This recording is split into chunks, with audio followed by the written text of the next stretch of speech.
It's FIVEaa. Sunny and 27 today with the 6 o'clock news. I'm Mel Usher. Woken with a stiff neck or sore back? Get a Physio Extra appointment today. 6 locations, physioextra.com. The Prime Minister's new cabinet team will be sworn in today. Nine's Michael Packy reports. Scott Morrison has refreshed his key frontbench lineup, hoping it provides a circuit breaker from weeks of scandal for his government. Michaelia Cash replaces Christian Porter as the new Attorney General and Industrial Relations Minister. Peter Dutton takes on defence, shifting Linda Reynolds to the Government Services role. Karen Andrews is also a big winner, elevated to the mammoth Home Affairs portfolio. These MPs, along with a few others, will be sworn in at Government House this afternoon. Labor's national conference gets underway today with jobs at the centre of the party's election pitch. 500 delegates will take part in the virtual event, which will decide on Labor's policy agenda. Opposition leader Anthony Albanese will use his speech to announce the National Reconstruction Fund. The $15 billion agency would provide loans and examine projects where government could co-invest. Mediation between the Ambulance Employees Association and the state government is set to enter its fourth day. The government is offering to employ an extra 50 paramedics if the union agrees to roster changes. It's hoped an agreement will be reached today with a compromise from both parties.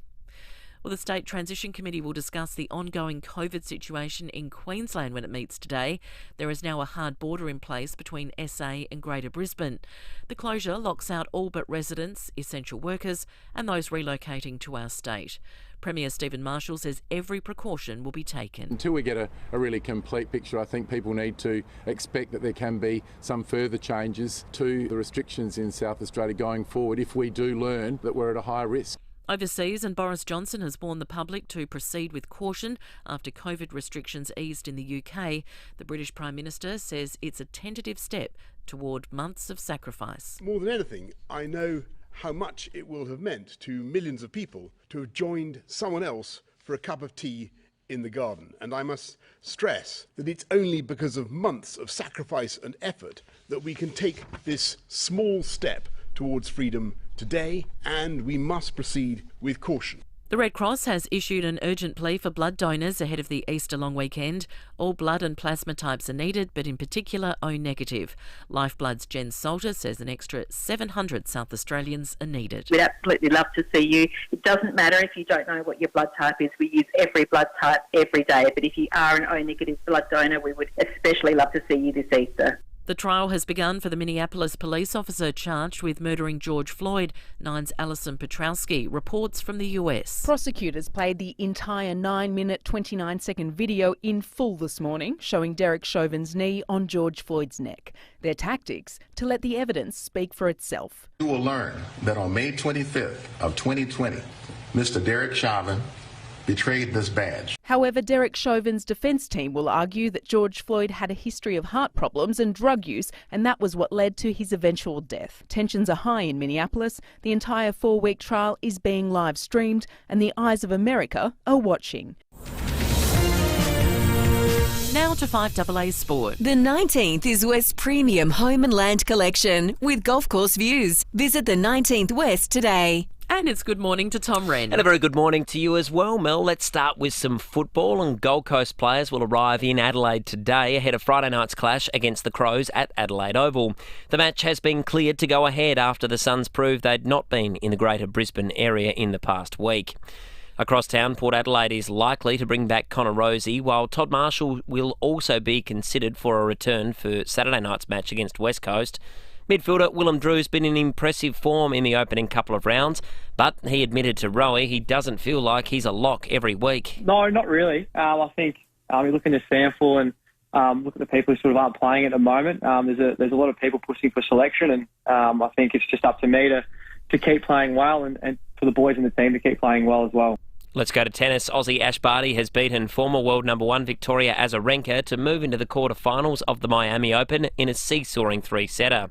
Out of the blocks early, she served 6 aces to win the first set 6-1, but then lapsed to lose the second by the same scoreline. The Aussie then regrouping, though, to take out the deciding set 6-2. Briefly in other sports, Steve Smith says he'd be keen to once again captain the Australian Test side if the opportunity presented itself. The Rugby League Players Association is calling for an 18th man to be introduced to help combat the rising number of injuries and head knocks in the NRL. And there was one game in the NBL overnight, with Illawarra thumping Brisbane by 24 points. And that's the 5AA Sport. Now the 5AA forecast. Make sure you and your car stay cool with aircon and cooling services. Call 1300 Automasters. Sunny and 27 today, sunny tomorrow 29, sunny and 31 on Thursday. Right now it's 15 degrees. More news as it happens on 5AA. Get up to $100 instant cash back on top tyre brands at Bob Jane T-Marts. You're listening to 5AA Breakfast. David Penberthy and Will Goodings. 6 after 6, good morning to you. Welcome to Tuesday on 5AA Breakfast. Coming up very shortly, the Premier of South Australia will join us. We'll talk border closures and data harvesting with the Premier. That's just minutes away. Tom Wren will move to after 6:30 today. How's this? KG is going to be on the show after 7 o'clock. He's going to get vaccinated live on the air. He's in Category 1B, which means it's his time is up to get the AstraZeneca vaccine. Shot 1, you'll hear it as it happens. You know, he's an expert caller, KG. I'm not sure if he'll call the action for us or how that's going to work. I imagine he'll be somewhat focused on the task at hand, but that's happening after 7 o'clock today. It'll be live on the Facebook and YouTube live stream as well. I suggest you tune in and check that out. Phil Curry in the nation's capital following yesterday's reshuffle. And we'll chat with Bryce Eaton from Channel 9, who's an Adelaide journo stuck in Queensland as a result of the border lockdown in Brisbane. David Penberthy, good morning to you. Good morning, Will. Good morning, listeners. Great work by Ken Cunningham. He's already in here. He's in the whatever the vaccination equivalent of the green room is. He's outside the studio it's the tea room actually, waiting to head out to Angle Park. And it's one of those things. It's going to be a bit of fun, but it's a bit of leadership by example on KG's part. That nothing to fear, folks. Get out there and take your shots. I actually agree 100% with Caleb Bond's piece this morning on the tyres, saying that it's just a pity that we're not all there already. It's ridiculous is what it is. It's a disgrace. And this is why we're in this position again where now Queensland's banned. We can't go there. You can't come back in. The AFL season's in doubt again. And all of this is happening because we haven't got the vaccines here. There's two reasons for border lockdowns and closures in 2021. One of them is COVID. The other is one of the world's worst vaccination rollout programs.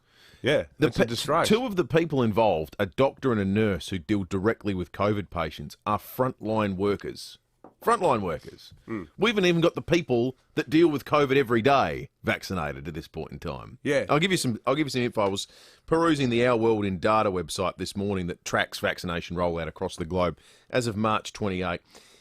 COVID vaccinations per 100 people. Now, in a lot of instances, you need 2 shots, so sometimes the number's higher than 100. For example, in Israel, they've done 114 shots per 100 people because some have got their second shot, right? They're the high water mark. They're off the charts good. But let's have a look at some other countries we typically like to compare ourselves to. The UK, 49 shots per 100 people, almost 50 per 100 people. The US is 42 per 100 people. You go down a place like, Serbia, 34 per 100 people. Further down the line, you've got Singapore, 18 per 100, Denmark, 18. I won't go through it all the way to Australia. Are we even a 1? We're a 2. We're a 2. So I'll tell you the territory we're in right now. 2 in terms 100. of 2 in 100 shots have been delivered. So we're 0.04 ahead of Ghana. Or Guyana, actually. Sorry. Guyana's actually a reasonably country. Ghana's done all right. Guyana has not. Guyana on the other. That's where the Jonestown cult was started. We're South America. Trailing Albania, Bolivia, Peru, Oman, Rwanda, Lebanon, Montenegro, Bangladesh, Jordan, Colombia, Indonesia. We are a basket case when it comes to the vaccine rollout. And this is what we're getting now. I mean, if you were, I can't imagine what you think if you're a business owner in Brisbane right now of how the federal government's handled this, or a family that's meant to be going to see a loved one for Easter. Well, this is it. This is where it feeds into the psychology. I mean, so we've got these half-price airline tickets, and one of the big target destinations are places like Cairns. Now, I want to ask the listeners, because we're in a similar position ourselves, thinking about what we do in July. we've been thinking about going to Darwin. And I was looking at the prices the other day going, my God, like, because it's all 6 of us and the kids aren't cheap anymore. Like, seriously, this is like the cost is the equivalent of a couple going on a really good overseas holiday. Yeah. The flights alone would be, if we booked them now, $5,200 return. Wow. For 2 adults, well, Soph and Jim are adults now for the purpose of 4 adults, 2 kids. 3 adults. I think Sam's 75% because he's 5. Right. I think Charlie's half price because he's 3. But it adds up. No, I think it's $6,200. But setting that aside, so if we wait for another few weeks, we could get them half price. Then the question is, will there be enough tickets there anyway with demand? But now I think the other question is, well, actually, will there be demand if the risk is you get on a plane and you get locked up somewhere for 2 weeks? Yep.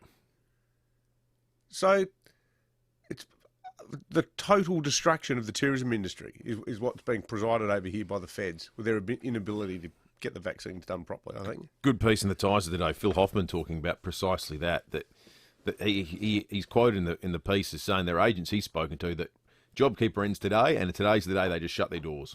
They're done. There's no prospect for recovery. He's trying to hold on to as many people as he can out of his own pocket. But there's no urgency apparently. We'll just wait and see how it happens, how the cookie crumbles.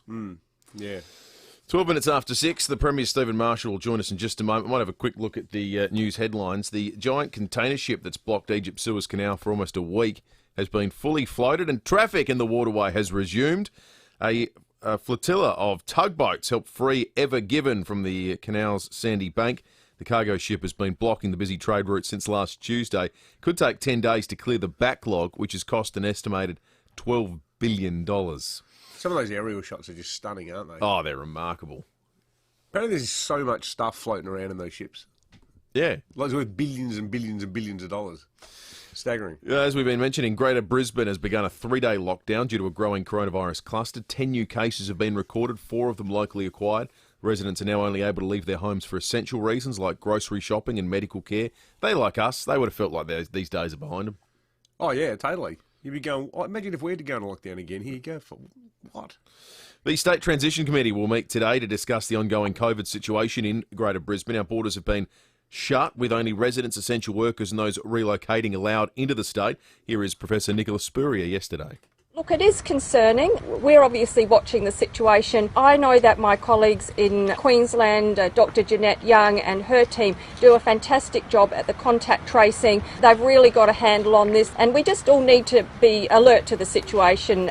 This is an intriguing story. The South Australian government has admitted it has been redirecting web users looking at official government links through a data harvesting platform. The opposition have labelled it a scandal that people checking anything from road safety information and sandcarting rules to COVID vaccine updates on state government press releases were being unwittingly redirected to a Liberal Party website. And this is the website they use to sort of develop a profile of you. So it's a program that'll get, based on your IP address, well, where are you? What other websites have you been to? What kind of things do you like on social media? Have you ever entered your email address somewhere? We'll take that too. We'll get your name, we'll get your address, and we'll start to build a picture of who you are. Now, that happens a lot, but I don't think we expect it's ever going to happen when you're looking up, where can I get my COVID vaccine? Yeah, exactly. And the use of it by a political party kicks it into potentially the same territory that Facebook got into trouble with the Cambridge Analytica scandal. Yeah, absolutely. Potentially. Yeah. Like if it's being used for some sort of partisan end. Well, absolutely it is. Without people's knowledge. It's a software platform developed and run by the South Australian Liberal Party, not the state government. This is not so the state government knows more about you. This is just so the Liberal Party knows more about you. Yeah. Yeah. Extraordinary story. The Prime Minister's new cabinet will be sworn in this afternoon. Scott Morrison has unveiled a wider-than-expected reshuffle, increasing female representation. Karen Andrews, the big winner, becoming the new Home Affairs Minister, while Peter Dutton moves to the Defence portfolio. Christian Porter and Linda Reynolds have been demoted but do remain in cabinet. Here is the Prime Minister yesterday. Ensuring that my female ministers aren't just in cabinet, but they got their hands on the levers of government in some critical portfolios directly and a part of a government that is completely focused on ensuring that we understand how we need to deliver for women across the country. This might be Maurice Payne's big opportunity to actually say something now. She basically vanished for the last month, and I think it was because she probably felt like she didn't know what she could say about what was going on with everything. Yep. But she had disappeared, completely disappeared. The state government and the ambulance union will meet again today for mediation talks. The union wants additional paramedics to help tackle increasing ramping and poor response times. The government says they'll increase resources if the union agrees to rostering and meal break reform. They've got to work on something better than the meal break line. Because having people ring in heartbroken because their parents couldn't be attended in a regulation time by an ambulance officer who themselves is heartbroken because they had to turn up an hour late to someone who'd been on the floor crying with a broken hip, only to hear the source of the dispute is how long their meal break is. And that the government thinks they should have not gone back to home base but had their cheese, Vegemite and Ryvita at a different station, and that's the thing that's holding all this up. Can't we? Let's get the medical care right before we worry about the meal break element. Well, the government would argue too that it goes beyond that. There's rostering and but none of it sounds like it's fair enough that's why we're in the predicament we're in. Totally, not life and death. 17 after 7. The Premier of South Australia will join us right after this. You might think having thousands of pals is excessive, but that's not what the team at Parafield Airport Liquor Store think, because that's how many they have. Sure, they might be made up of over 100 gins, over 200 whiskies, over 300 craft beers, and over 2,000 boutique wines. But they're some of the best pals you could have, and they're always looking for more, even if they are tricky to track down. Parafield Airport Liquor Store. Pals, next to Roulette's Tavern, Kings Road, Parafield. Check out this hot long weekend getaway from NT Now. Private jet charter flying Adelaide to Uluru direct. 5-star accommodation, fully hosted, 3 days and 2 nights, touring around Uluru, and a stack of other memorable experiences. That ticks all the boxes. Uluru by private jet departing Friday, June 11 of the long weekend. Seats are limited from just $2,099 per person. Search NT Now or book online at ntnow.com.au. Where's country? Just about everywhere. Country Blinds manufacture in SA and go far and wide to measure, quote and install. Here's Jake from Country with more. Every day our team is in the city, the suburbs and regions. So no matter where you live, give Country a call for a measure and quote. And enjoy that great country quality in your home. Country Blinds, making it right here. Now let's make it for you. Visit countryblinds.com.au for an in-home quote today. Everybody loves their country. Eye health on healthy living. Thanks to Specsavers. Grishma Patel is one of our favourite optometrists with Specsavers. Glaucoma and macular degeneration, these are some of the more common diseases that we see in practice that affect the ageing population, but there is a major hereditary factor in play as well. So, for example, with macular degeneration, if you had a direct family history of this, you have a 50% chance of developing the condition yourself. How can they check if they're prone to one of these conditions? Having regular eye screening tests is really useful. If you know your family history, that helps, but if you don't know your family history, for example, if you come to Specsavers, we use an OCT eye scanning technology to screen everybody, and it's free, and this helps us to detect these eye conditions sooner. Specsavers, where every eye test includes an OCT advanced 3D eye scan at no extra charge. 9 News, weeknights at 5, nightly at 6. The switch is on to the news that's live and local. 9 News, made in Adelaide. Get up to $100 instant cash back on top tyre brands at Bob Jane T-Marts. You're listening to 5AA Breakfast. David Penberthy and Will Goodings. 20 minutes after 6. We're going to move, Tom Brent. We'll talk sport after 6:30 because the Premier of South Australia is up early and he's on 5AA Breakfast. Premier, good morning to you. Good morning, Will. Good morning, David.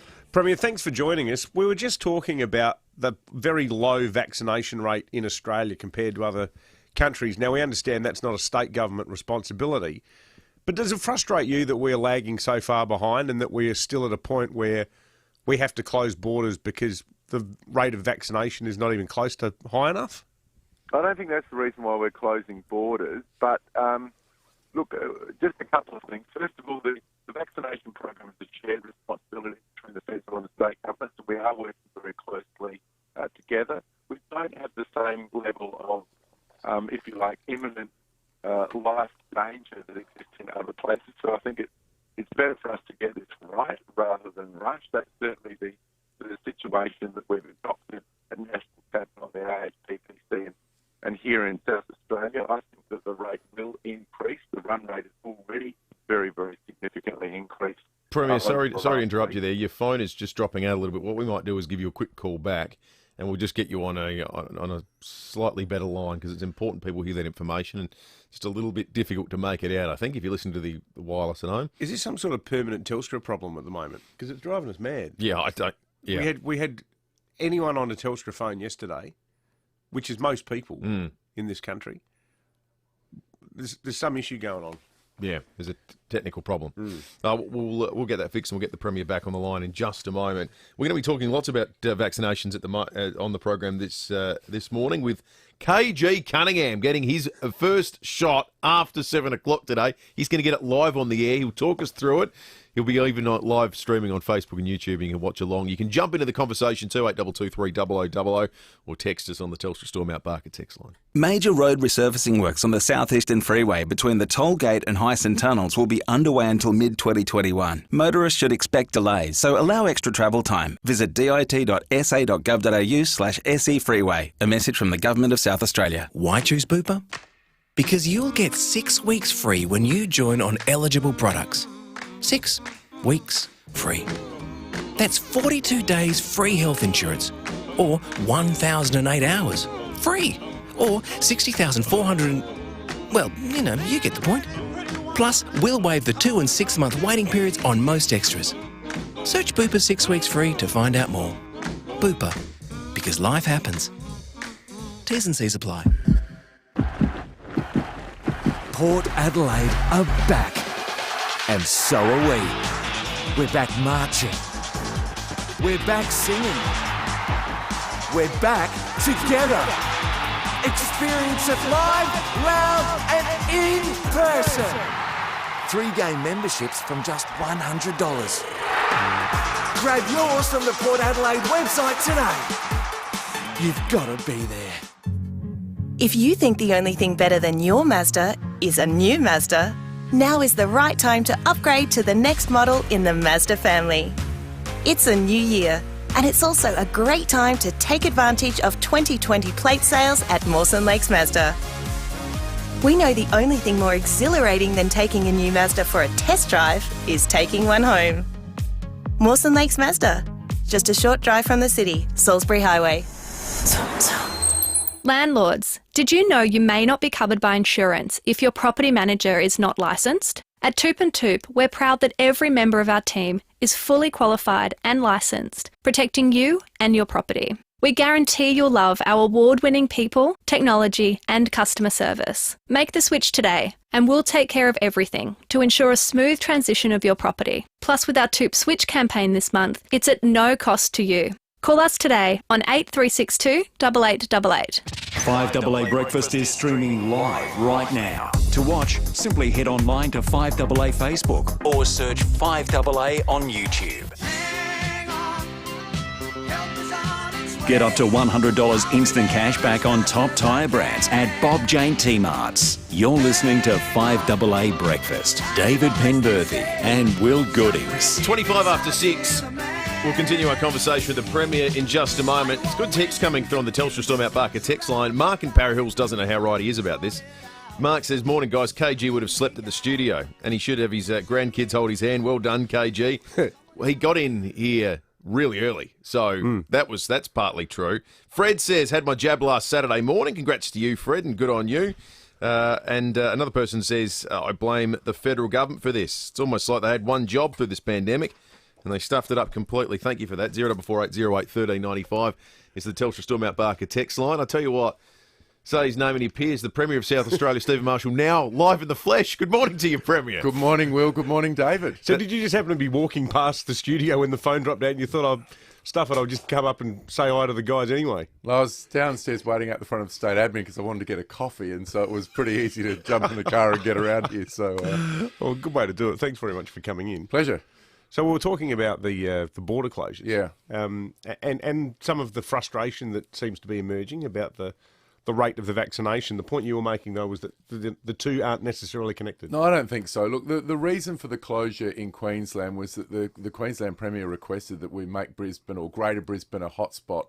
They are really concerned because they have had people that have got infected out and about, and we really don't know the extent of it. That's why they put that lockdown in place. It came into place as of 5 o'clock last night. We've mirrored it here in South Australia. That's the reason for the closure. It's got nothing to do with the vaccination program. And our vaccination program isn't under that same stress that the other nations that are trying to roll out the vaccination program are under. And we want to do it right. And I think we're going to get that run rate up. But we're going to do it in a way that's going to make sure that it's a very effective rollout, maintains high level of if you like, confidence in the people of South Australia, because that's going to be crucial to making sure that we get the maximum vaccination rate.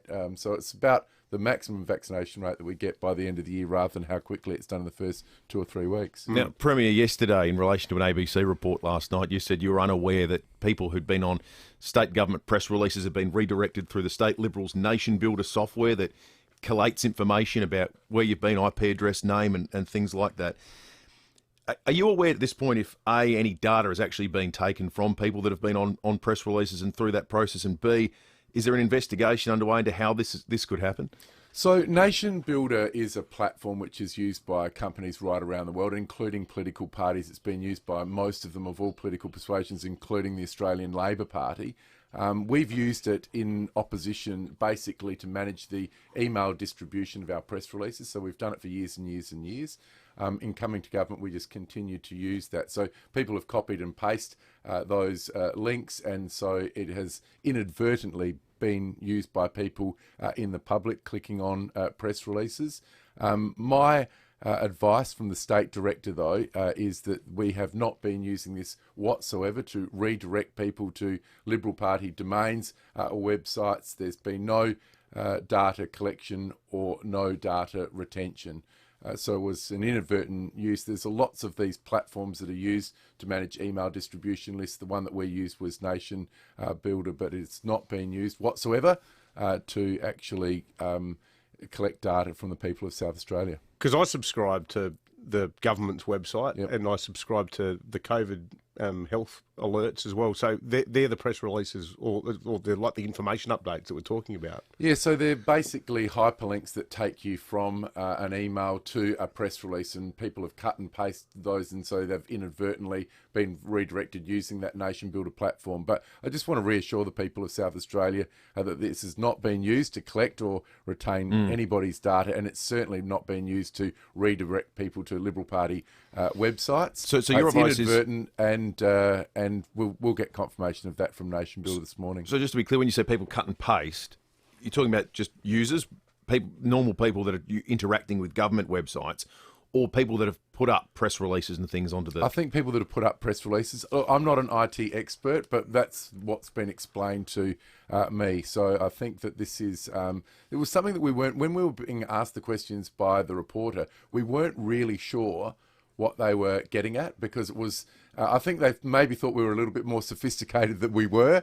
It's not something that we've been using. It was an inadvertent... It was an error. But it's a platform which is used, as I said, by companies right around the world.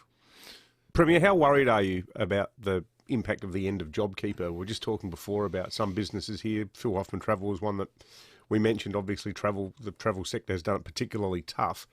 But are you worried that there are businesses in some key areas that really might be hit when it goes? Yeah, look, what we know at the moment is that Australia has weathered the storm just about better than any other nation in the world. But within that, there are pockets that are disproportionately hit, and the travel agents are part of that. And if you think about their business model, what are they doing? They're helping people go overseas or bringing people from overseas into South Australia. That's the lion's share of the work that they do.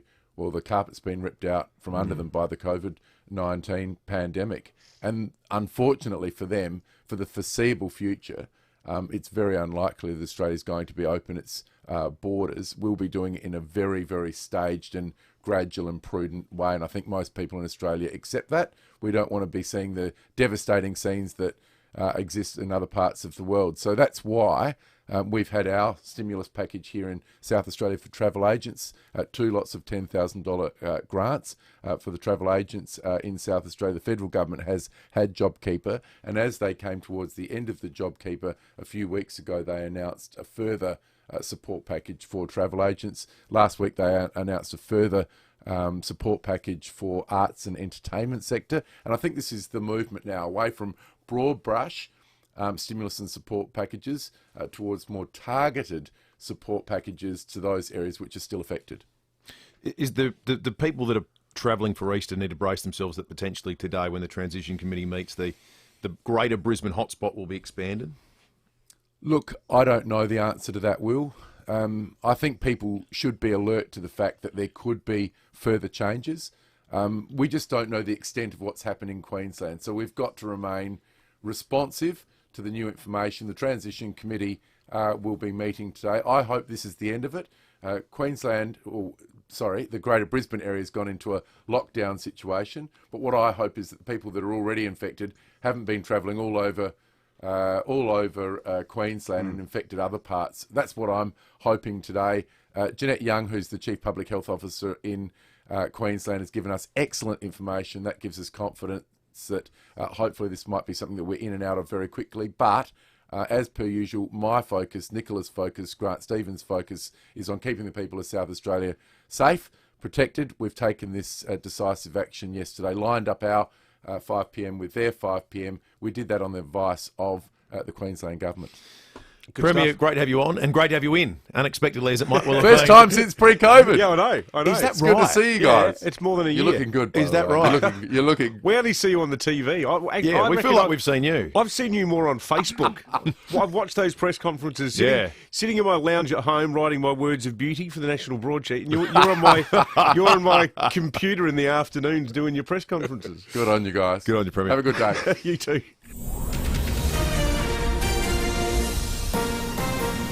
This is Adelaide's 5AA. Sunny and 27 today with the 6:30 news. I'm Mel Usher. Physio Extra is a registered NDIS provider, so let them support you in achieving your goals. physioextra.com. The unfolding COVID situation in Queensland will be on the agenda when the State Transition Committee meets today. Our borders are now shut to anyone travelling from the COVID-declared areas of Greater Brisbane. Chief Public Health Officer Professor Nicola Spurrier is urging anyone with symptoms to get tested. We always have a risk of disease, and this is why all South Australians need to get tested if you get any symptoms that could be anything like COVID. And people understand now that these symptoms can be very mild, even just a slightly runny nose or a scratchy throat. All eyes will be on Queensland's COVID figures today after they spent their first night in lockdown. Nine's Laura Anderson is there. Greater Brisbane is waking to its first full day of lockdown, prompted by 4 locally acquired COVID cases yesterday. The Premier and Chief Health Officer hope it'll buy contact tracers some time. Dozens of venues have been added to the list of public health alerts. Thousands have come forward for a test over the past 24 hours, with long lines seen queuing outside clinics. Schools have also closed from today, only open to children of essential workers, while everyone who can work from home is being told to do so. Cafes, pubs and restaurants remain open only for takeaway service, and residents are being reminded to wear a mask outside of the home, including in ride shares, on public transport and in workplaces. There are concerns of a fourth wave of coronavirus in the US. Cases have risen around 10% over the past week to nearly 60,000 a day, with both hospitalisations and deaths increasing as well. In a White House briefing, the head of the Centre for Disease Control and Prevention, Dr. Rochelle Walensky, has made an emotional plea to Americans not to let their guard down. I'm going to reflect on the recurring feeling I have of impending doom. We have so much to look forward to, so much promise and potential of where we are, and so much reason for hope. But right now I'm scared. Please hold on a little while longer. The state government and ambulance union head back to the negotiating table today. They're in mediation in the SA Employment Tribunal in a fight over resources. The government is hoping to reach a compromise today by offering extra ambulance officers in return for roster reform. The Prime Minister's new cabinet team will be sworn in today. Michaelia Cash replaces Christian Porter as the new Attorney General and Industrial Relations Minister. Peter Dutton takes on Defence, shifting Linda Reynolds to the Government Services role. Karen Andrews is also a big winner, elevated to the Home Affairs portfolio. And briefly in other news, the trial has begun for the Minneapolis police officer charged with murdering George Floyd. The Pentagon says the Suez Canal crisis has impacted US military vessel movement, and Oscar winner Emma Stone and her husband have welcomed a baby girl. Now turning to 5AA Sport. The 19th is West's premium home and land collection with golf course views. Visit the 19th West today. And some tennis news, Tom Wren. Yeah, and some good news too, Mel. Ash Barty has scored a tense 3-set win over Victoria Azarenka at the Miami Open. Nine's Craig Gabriel reports the defending champion was made to work by her experienced opponent. It was a roller coaster, but on her third match point, Barty sealed a 6-1, 1-6, 6-2 victory over Vika Azarenka to reach the quarters. This was their third meeting and Barty's second win over Azarenka, who really turned the tables. The crunch game was early in the third when Barty broke serve out of the blue and then consolidated her advantage. She'd had her chances in the second set with several break points, so closing it out was a big relief. Great result. Let's go to football, and the Crows are set to be boosted by the return of Jake Kelly and Luke Brown for this Friday night's match against Gold Coast. Meantime, Port has a selection dilemma on its hands with Connor Rosie and Todd Marshall both expected to be fit for Saturday night's match against West Coast. Meantime, Brisbane will stay in Melbourne this week. The AFL confirming their round 3 match against Collingwood's been moved from the Gabba to Marvel Stadium.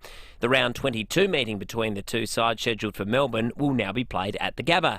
Lions coach Chris Fagan says the team will do whatever it takes. Yeah, we've been getting our heads around that idea. I bought 4 pairs of jocks with me, so I'll need to find a laundry today. So no, we'll do whatever's required. Hope he gets that laundry. Meantime, the Brisbane Broncos will train in Sydney today as they prepare for Friday night's clash against the Melbourne Storm.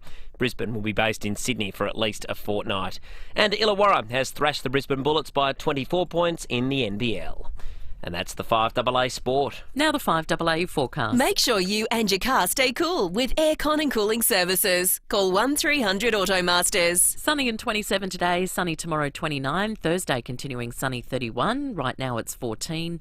More news as it happens on 5AA.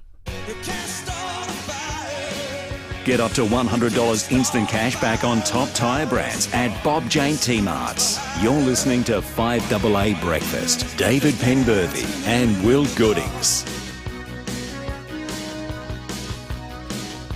22 minutes to 7. KG getting vaccinated live on the air after 7 o'clock this morning. We'll cross live. We'll speak to KG before and after. He's doctor, and we'll stream it all live for you on the 5AA Facebook and YouTube live streams. Getting a lot of texts on the Telstra Stormount Barker text line. Want to hear about my pending airfare? Yeah, with some suggestion that maybe just wait. Yeah. Well, that's no fun.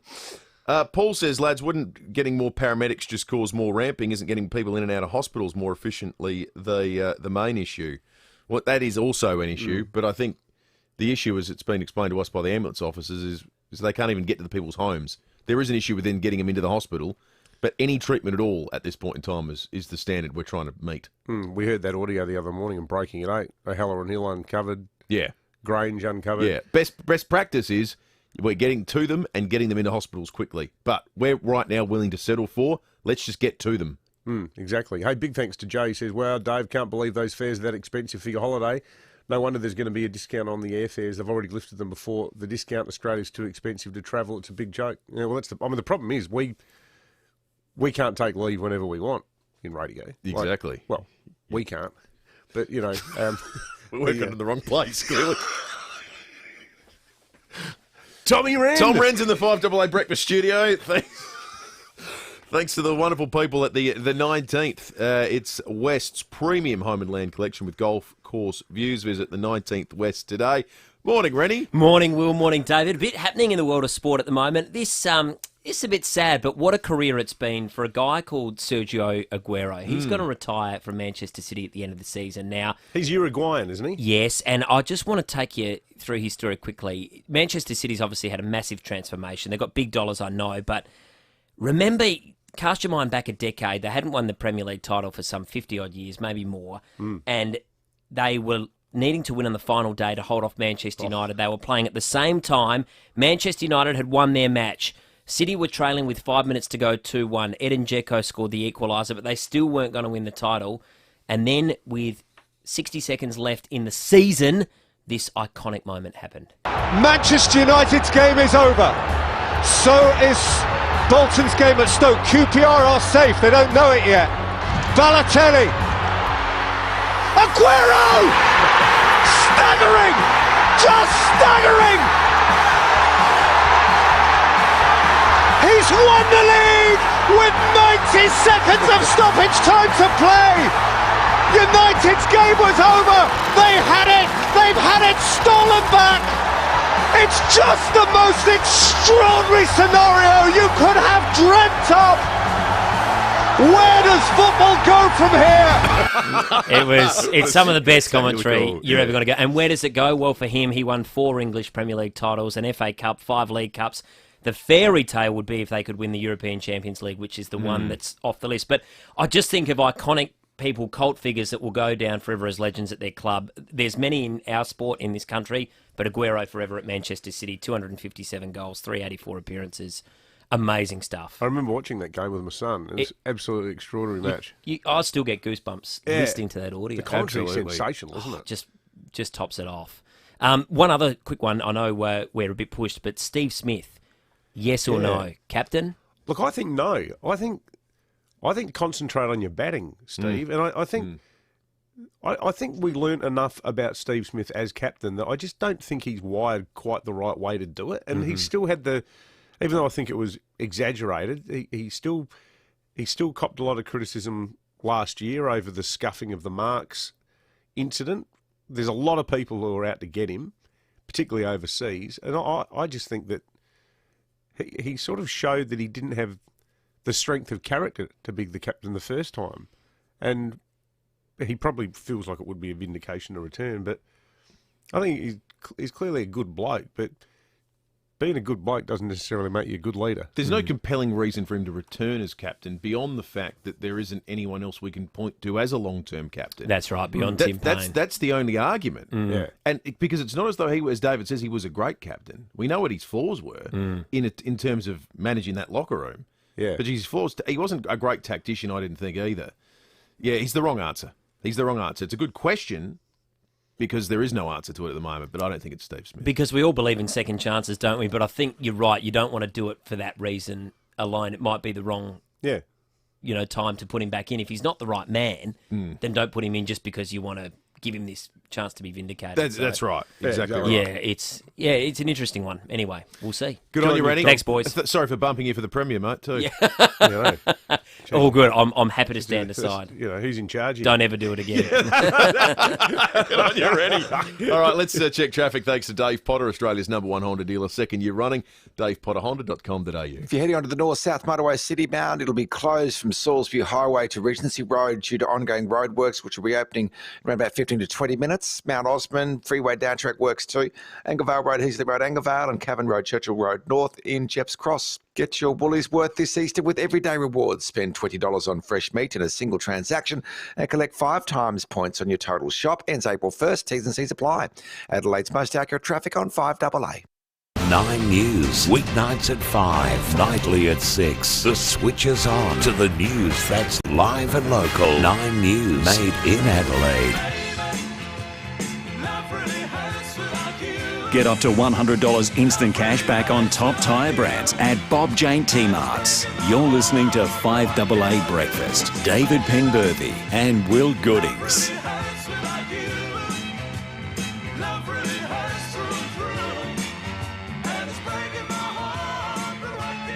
15 minutes after 6, Phil Curry after 7:30. KG in just a moment, getting his first shot of the vaccine, and then a little bit later in the morning, we'll chat with Bryce Heaton, Channel 9 journalist who is in Brisbane and won't be coming back anytime soon, it turns out. That's ahead on 5AA Breakfast. Visit the Reject Shop for the cheapest snacks and essentials, with 400ml Morning Fresh, $2.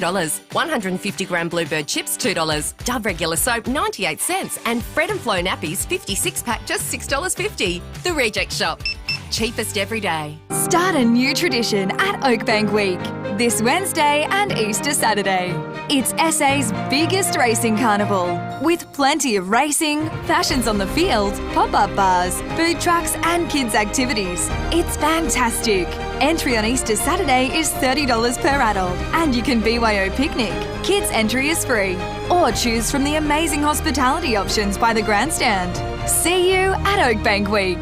oakbankracingclub.com.au. When people walk through the doors at Pals, the first thing they say is wow. Not only because of the size and the selection, but also because of the team. Sam and Jamie have tasted every drop. They and their team can recommend a whiskey that's just as good as that hard-to-find Japanese one, if they don't have it, that is. Or a beautiful red that's reminiscent of that outstanding cellar door you once travelled so far to visit. Parafield Airport Liquor Store. Pals, next to Roulette's Tavern, Kings Road, Parafield. Hurry into the Good Guys for Easter doorbuster deals. Get massive savings on fridges, washers, TVs, tech, cooking, small appliances, vacs, barbecues, plus loads more. Stores open late Thursday. For a limited time, only at the Good Guys. The new Nissan Navara has landed. It's got a 3.5-tonne brake towing capacity, 1-tonne payload, and an intelligent off-road around view monitor. Head to your Nissan dealer for a test drive. T's and C's apply. 5AA Breakfast is streaming live right now. To watch, simply head online to 5AA Facebook or search 5AA on YouTube. Get up to $100 instant cash back on top tyre brands at Bob Jane T-Marts. You're listening to 5AA Breakfast. David Penberthy and Will Goodings.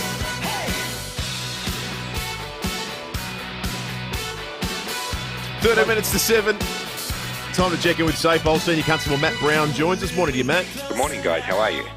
We are good, thanks, Matt. I'll tell you what, we're probably doing a hell of a lot better than this next bloke, though. Tell us about this drink driver. Well, it's actually the woman that was caught out at Nildotty. Swan Reach Police caught an extremely high-range drink driver at Nildotty yesterday afternoon after responding to a crash.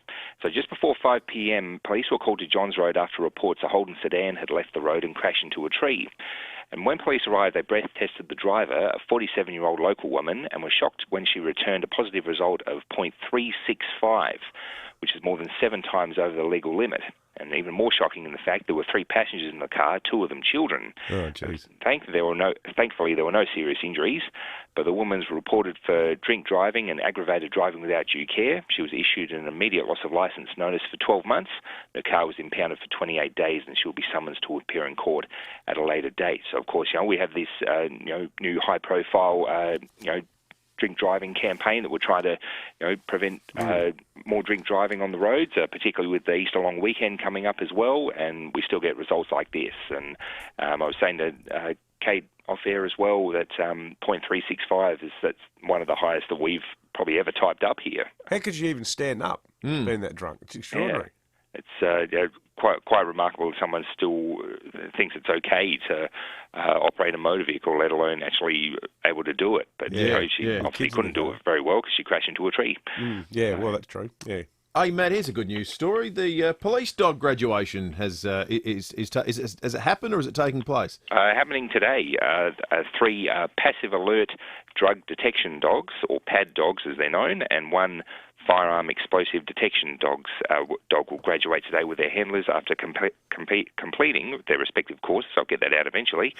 The dogs were selected due to their ability to be confident and comfortable in all settings, their high level of endurance as well, to search for long periods of time, something called a hunt drive. So, they're really keen to find what they're looking for, and their desire to please their handler as well. So all the graduating dogs are required from our friends at the Australian Border Force, and all of the firearm explosive dogs are taught to find firearms in explosives and vehicles, premises, freight open areas as well, and the pad dogs are taught to find drugs in the same areas as well as on people, such as at music festivals or in other public venues. So it's very clever, all the training that they have to go through. And what do they do for the gunpowder dogs? Do they say every time they sniff some gunpowder they get a schmacko? Is that sort of how it works, Matt? Pretty much, yeah. So it's pretty straightforward, hunt and reward, I suppose, Dave. Hey, Matt, we come to know not necessarily the drug detection dogs, but some of the other dogs that assist in police work from time to time in chatting with you. How do they get their names? Well, sometimes we do run competitions for the dogs to get named, but often they're assigned names due to the litter that they come in. You might remember, of course, Ice, Ink, and Iggy as well, quite a few years ago. So yeah, they're the I litter, and often sometimes chosen through dog ops themselves, or like we say, we put the call out to the public. I think we did that with.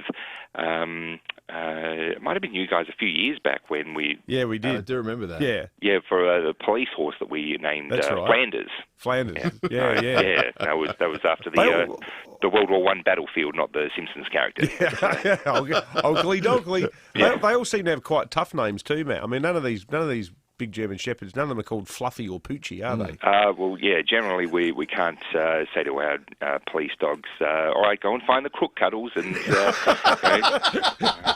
they do that. Some bloke, in some siege situation gets driven out of the house by Fluffy. That's right. Doesn't really have the right ring to it, does it? No, not really. Good on you, Matt. Cheers, Matt. Thank you. Senior Constable Matt Brown from SAPOL. Let's head to the Bureau. Fluffy. Sick and fluffy. Brett Gage is the senior forecaster on duty this morning. Good morning to you, Brett. Good morning, Dave and Will. So, any updates on how the Easter week is tracking, Brett? It looks pretty reasonable, doesn't it? Oh, yes. It's very straightforward. We've got a high of 1,027 hectopascals centred over Western Victoria at the moment, and that high will be near stationary for a couple of days, and then we'll move eastwards later in the week. And as that moves eastwards, we'll get a northerly airstream developing. So temperatures are going to climb later into the week, and but we will get a change probably on Saturday afternoon in Easter, but no weather at all associated with the change. So great if you want to go out camping, fishing, etc. No rainfall expected right throughout Easter. Excellent. And temperatures, we're looking at tops of 27 for today, 29 for Wednesday, 31 for Thursday, and then 33 for Friday and 32 for Saturday. So with those higher temperatures, we might have very high fire danger in the hills, so be a bit careful if you're out camping. But then a bit of a weak change coming through Saturday afternoon, dropping the maximum back to 26 for Sunday and 24 for Monday. Good on you, Brett. Thank you for that. Senior forecaster Brett Gage from the Weather Bureau. We've got a $100 Wohlers gift card to give away this morning. Scott Morrison at his press conference announcing the reshuffle yesterday said that Marise Payne is effectively the Prime Minister for women. Do you hear this? She said, in that inner circle, she's largely the Prime Minister for women. Have a listen. Minister Payne will effectively become the leader of that group of women. She is effectively, amongst her female colleagues, the Prime Minister for women. We want you to tell us, for the $100 Wohlers gift card, what you think Scott Morrison should make you the Prime Minister for. I like that. 8223 0000, or text us on the Telstra Storm Out Barker text line 0448 08 1395. What should you be the Prime Minister for?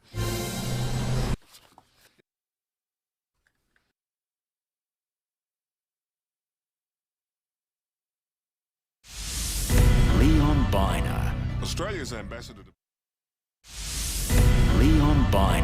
Australia's ambassador to Beijing has described China as a vindictive and unreliable trading partner. So if that's true, what the hell are we doing opening up one of their compounds that ASIO believe, for a start, could be oversized? 9 till 12 weekdays. The Strategic Policy Institute's Peter Jennings. This is going to be a base that will facilitate Chinese intelligence gathering efforts, largely directed against Australian defence industry. On 5AA. You miss the littlest things when you're away from home. Like that perfectly brewed cuppa in your favourite mug. At Bupa, we want you to be as comfortable as possible. And because life happens, we'll support your health and well-being by offering rehab and chemo in the comfort of your own home. To learn more, search Bupa. Bupa, because life happens. Available to eligible customers on selected products. Waiting periods, fund, policy and program rules apply. I don't think people understand Kangaroo Island as much as they should. There's no place like an island. And when you land or whether you drive off the ferry, you've just got that stretch of water in between. And let me tell you, it's a completely different mindset. Generous lots at the Seaside Emu Bay development are selling fast. There's nothing else you can do but relax and slow down. A stunning lifestyle opportunity awaits on Kangaroo Island. Go to seasideki.com.au. Montine, everybody's talking about Montine. Miles Fitzner here, and everyone's talking about the new Hyundai Kona exclusive to Montine, Cheltenham and Mount Barker. And best of all, Morn Team can deliver them to you today. Now that's refreshing. Morn Team, Hyundai, Cheltenham and Mount Barker have immediate delivery of over 100 Hyundais this month, and that's why everyone is talking about Morn Team. So remember, Everybody's talking about Montine. BD 182170. Adelaide Tools has arrived in Parafield. We've moved from Paraka to a bigger and better superstore with the widest range from the quality brands you know and trust. You've just got to come and see it for yourself. The new Adelaide Tools Superstore, corner of Main North Road and Kesters Road, Parafield. Planning a new home? Careful. Bundling your curtains and blinds into your loan could cost you much more through interest. Jake from Country Blinds has a solution. Call Country Blinds and we'll give you more choice than a builder and an amazing price on a whole-of-home package of custom curtains, blinds and awnings made right here in SA. Get great quality service and value. Let Country make it for you. Visit countryblinds.com.au. Everybody loves their country. Get up to $100 instant cash back on top tyre brands at Bob Jane T-Marts. You're listening to 5AA Breakfast. David Penberthy and Will Goodings. 3 minutes to 7, we've got a $100 Waller's gift card to give away. If Scott Morrison was to announce you a bit like this... Minister Payne will effectively become the leader of that group of women. She is effectively, amongst her female colleagues, the Prime Minister for women. If you could be introduced as the Prime Minister for anything, what would it be? Scott Morrison's in the giving mood for Prime Ministerships. 82230000. You can win a $100 Waller's gift card. You can text us on the Telstra Store Mount Barker text line. Hop to it, folks. Damien said he wants ScoMo to make him the Prime Minister of Finance and Fun. What about that? He said that his current leader at home, a.k.a. his wife, has been a bit of a handbrake on the fun front. So time for a leadership challenge, perhaps, Damien. I think so. There's probably vis-a-vis things like just sneaking down the pub to get some bets on, having the boys around, not mowing the lawn, because you want to go and play golf, all Real those ideological shift. Yeah. Hey, I tell you what, if you're in the market for a crayfish, this week is the time to get one. $70 a kilo at Angelakis. And comparable prices elsewhere, $60 a kilo at Samtas, according to the paper this morning. I was in Samtas the other day. Said g'day to my old Marion High School mate John, who's there, always running around like a blue back-sided fly. It's the busiest place in the world, Samtas. Every time you go there, like there's just, there's never without a customer, even in the middle of the day. I love it. But the prices are so much lower because of China. The fact that China's dumped our lobster industry means that the local lobster catchers have had to look to new markets, i.e. us. But across the board, what's quite funny? King George whiting is fast becoming the most expensive seafood. At Capo's at the moment, it's $86 a kilo. $86 a kilo, King George whiting. That's why, talking to Matt Abraham when he comes in, people actually fish and know how to do it properly like Matt. I've got a mate who's got a place over on KI, and he spends half his life over there, and he's got mates who are actual proper fishermen. And he'll often ring me and say, hey, mate, 4 fillets for $20. And he puts them in these cryovac freezer bags. I'm like, oh, yeah, please, can I get 12? But it's like a sort of black market in affordable King George whiting. I can only imagine. Lots of text coming in on the Telstra Store Mount Barker text line for the $100 Waller's gift card. Stuart in Royal Park says, morning, boys. I'd like to be the Prime Minister for common sense. Reckon I'd be flat out getting rid of ministers and getting rid of laws and introducing new laws. Thank you, Stuart. Belinda says, amongst my friends, I'm the Prime Minister for gin and tonics. That sounds like the most fun Prime Ministership. Scott Morrison said Maurice Payne was the Prime Minister for Women yesterday. So if you want a Prime Ministership, let us know what it is. 8223 300 or text us on the Telstra Storm Mount Barker text line and you could win a $100 Wohlers gift card. Now stick around. 5AA News is on the way. KG, on the other side of this break, is going to get vaccinated against COVID. We're going to do it live on the air. You can watch it on the 5AA Facebook and YouTube live streams. Get comfortable, get it loaded up, and we'll get to it right after this. Online, on DAB Digital Radio, and on 1395 AM. Talking Adelaide. This is Adelaide's 5AA. Sunny and 27 today with the 7 o'clock news. I'm Mel Usher. Woken with a stiff neck or sore back? Get a Physio Extra appointment today. 6 locations, physioextra.com. An SA driver has returned a blood alcohol reading more than 7 times the limit with kids in the car. It's alleged the 47-year-old woman blew .365 when breath tested late yesterday at Nildotty between Mannum and Swan Reach. Police were called to the scene after a car left the road and hit a tree. Senior Constable Matt Brown says the driver is facing a string of charges. There were 3 passengers in the car, 2 of them children. Thankfully, there were no serious injuries, but the woman's reported for drink driving and aggravated driving without due care. She was issued an immediate loss of licence notice for 12 months. The car was impounded for 28 days and she will be summoned to appear in court at a later date. The State Transition Committee will meet today to discuss the ongoing COVID situation in Greater Brisbane.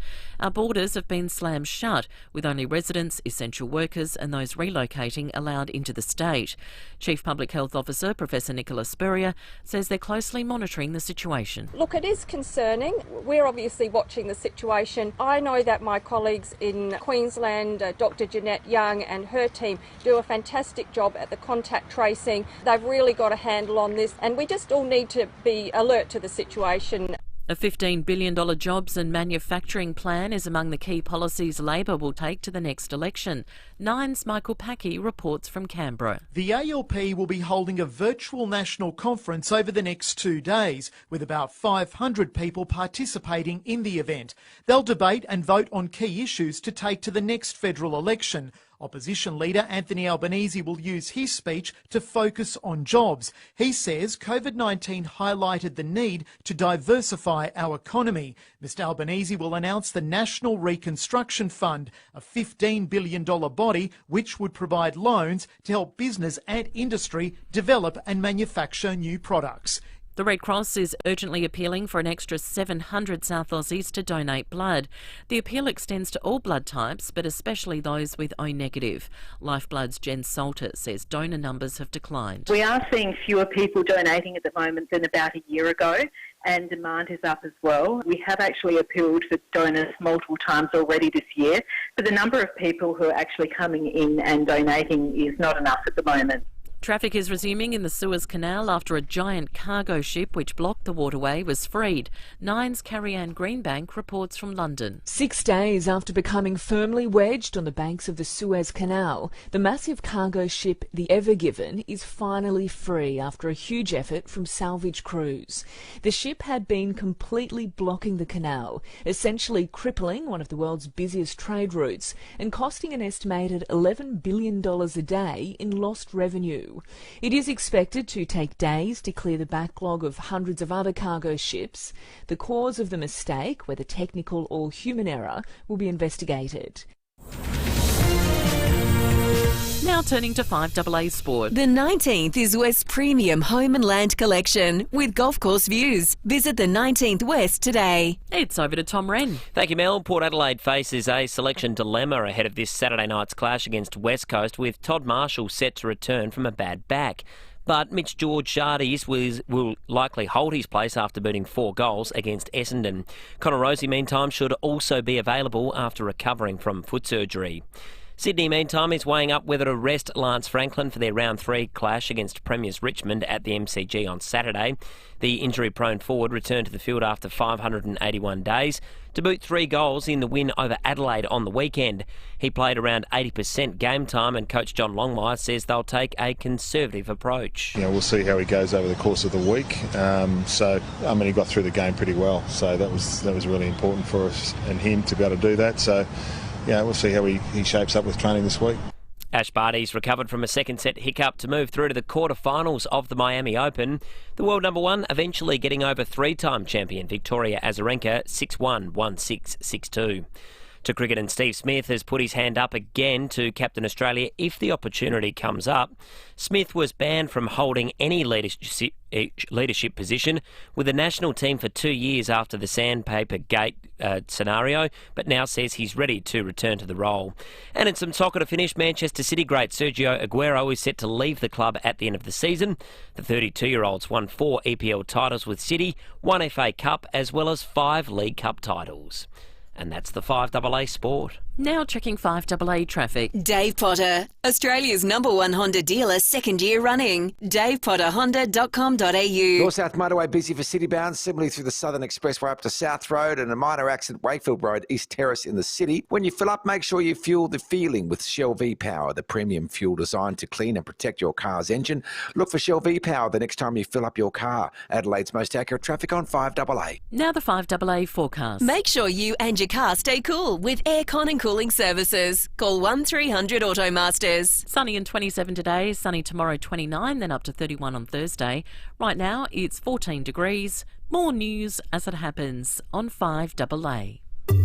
In the last hour on Adelaide's 5AA.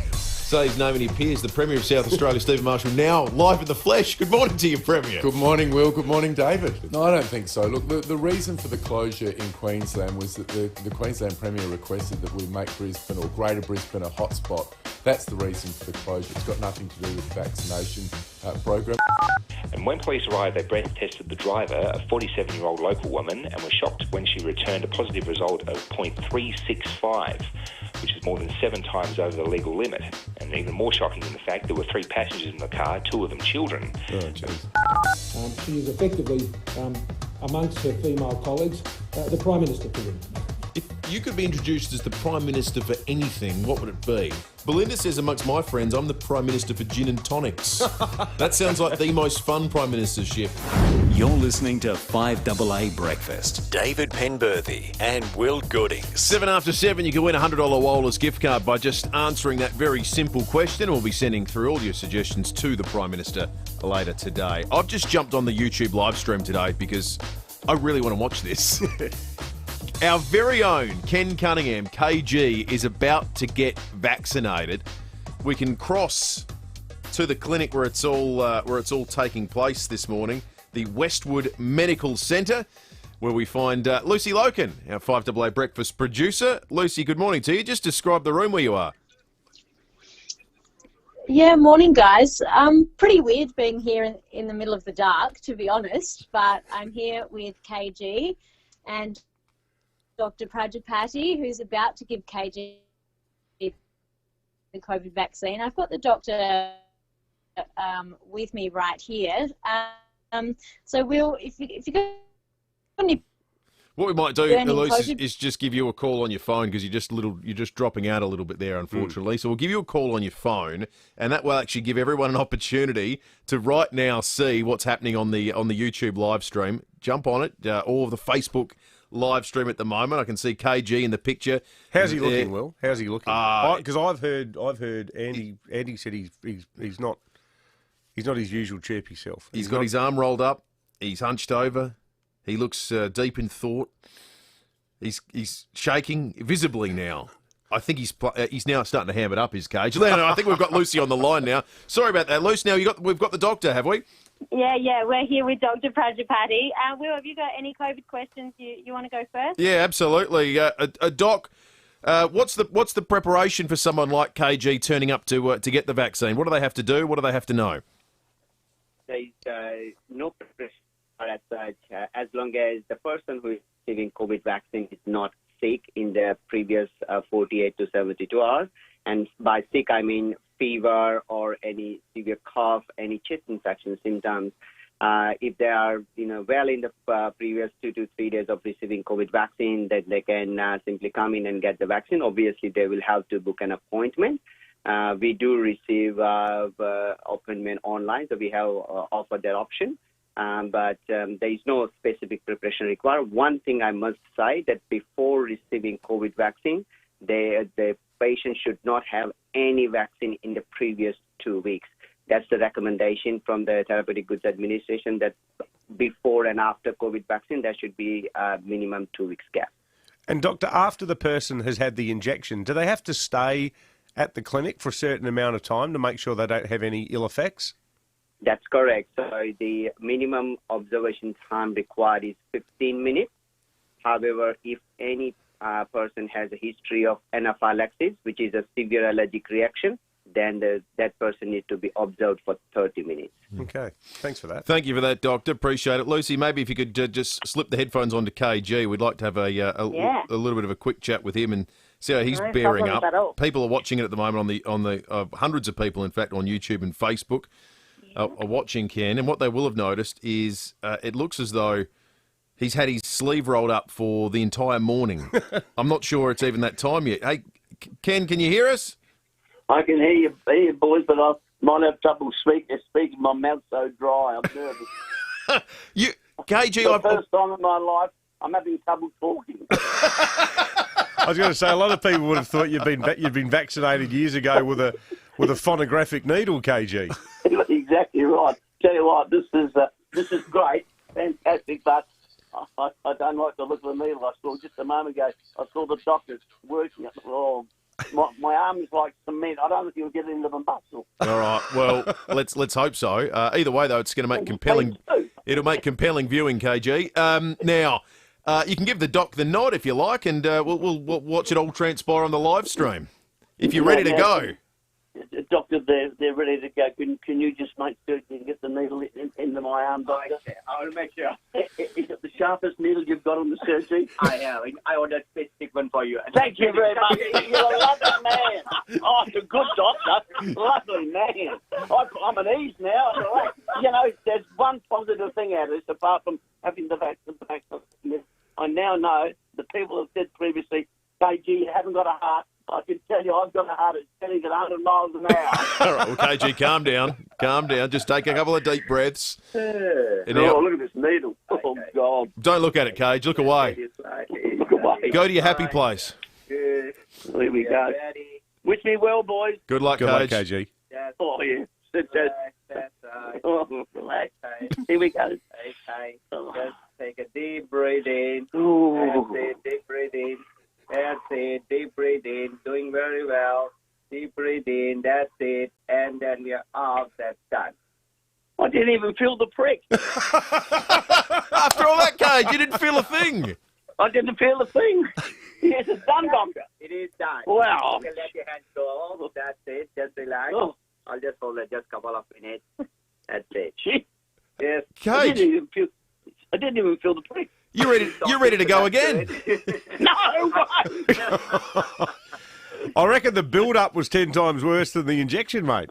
Mate, I haven't slept all night. Hey, well, you get to bed, Cage. You be observed. You get to bed, and thanks for being a good sport. I'm going straight and I'm laying down having a sleep. Good on you. Yeah, honestly, what I do for $5. The great KG, Ken Cunningham, vaccinated live on the air at the Westwood Medical Clinic at Angle Park. Really big thanks to the access. Thanks for the access. Wonderful pictures on the YouTube and Facebook live stream. For those that weren't quick enough to be able to get on and see it, the moments before the needle went in, KG's face pursed like he'd sucked on the bitterest lemon that anyone had ever encountered in their entire life. He was in the brace position. He looked away and every fibre of his being tensed up as though it was trying to challenge the needle to enter his body. What about Dr. Putty, though? How good was he? Fantastic. He was a cool cat. Couple of deep breaths. Yeah, he was terrific. And just made it look like shelling peas. No need for concern. And I think it was apart from being a lot of fun, it was a beneficial exercise because anyone who's going, I don't know, it's just no different from any other needle. Well, it sounds like it's not as bad as some other needles. Yeah, because there's some you get, I know from like when you go to the Travellers Clinic downstairs here in Highmar Square, there's a couple that are really quite unpleasant. I remember going there once and they treat you like you're a corkboard. It was great. I never got sick. But you just, sort of, you feel like they're just applying thumbtacks to your arm. That's right. Have you ever had acupuncture? No. I had it once for this elbow thing I had, it was tennis elbow. And it was actually terrific. You're not meant to feel it at all, are you? But no, but you do. You feel it around the area. But I had it once, and I'd never had it before. And I thought, oh, yeah, see how this goes. It worked instantly. It was amazing. And they were quite thick needles. They're just jamming into your skin. It was incredible. 15 minutes after 7. We'll get KG to do that next, perhaps. Kathy in Christie's Beach has called in for the $100 Wohlers gift card. Kathy, what should Scott Morrison make you the Prime Minister for? Just to tell you first to both of you, I won the prize last year, but I just want to say that I would be the Minister for Hypnosis, and then I could hypnotise them and find out if they're telling the truth or not. Can you do hypnosis, Kathy? No, I can't. Oh, you could try. Don't you just need an old fob watch? Pardon? You just need one of those old watches on a chain. How can it be? And I'm used to having needles because once a few years ago I was in hospital and they wanted to try and take some blood and they couldn't get it, so the doctor said, go and get such and such a needle. And when he came back, I never saw a bigger needle than ever. Good on you, Kathy. See you. See you, Kathy. 822-300-88. Can win a $100 Wohlers gift card. What should be the Prime Minister for? Tessa and Paraka's texted us on the Telstra Stormont Barker text line saying, sounds like KG was being midwifed through labour. 16 minutes after 7. Let's check traffic.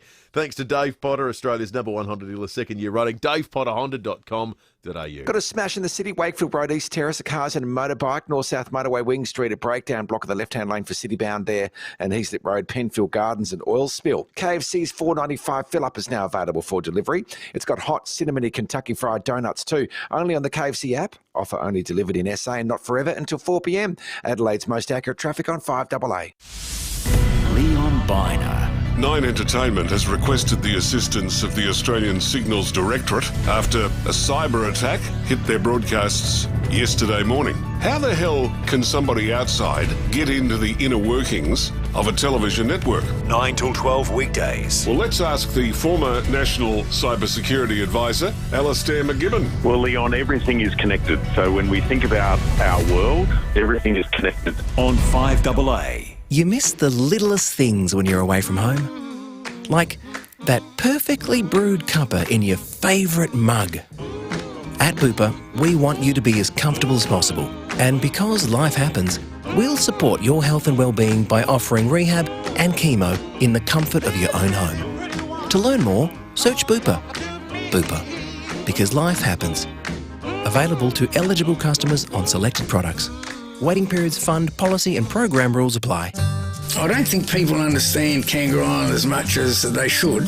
There's no place like an island. And when you land or when you drive off the ferry, you've just got that stretch of water in between. And let me tell you, it's a completely different mindset. Generous lots at the Seaside Emu Bay development are selling fast. There's nothing else you can do but relax and slow down. A stunning lifestyle opportunity awaits on Kangaroo Island. Go to seasideki.com.au.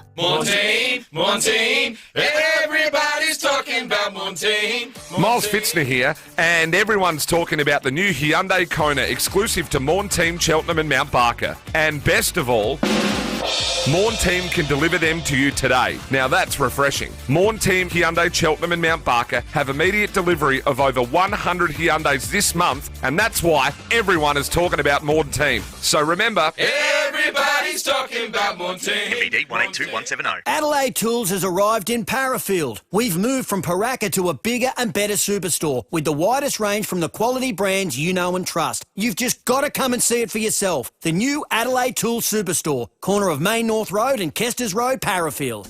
Planning a new home? Careful. Bundling your curtains and blinds into your loan could cost you much more through interest. Jake from Country Blinds has a solution. Call Country Blinds and we'll give you more choice than a builder and an amazing price on a whole-of-home package of custom curtains, blinds and awnings made right here in SA. Get great quality service and value. Let Country make it for you. Visit countryblinds.com.au. Everybody loves their country. 9 News, weeknights at 5, nightly at 6. The switch is on to the news that's live and local. 9 News, made in Adelaide. Get up to $100 instant cash back on top tyre brands at Bob Jane T-Marts. You're listening to 5AA Breakfast. David Penberthy and Will Goodings.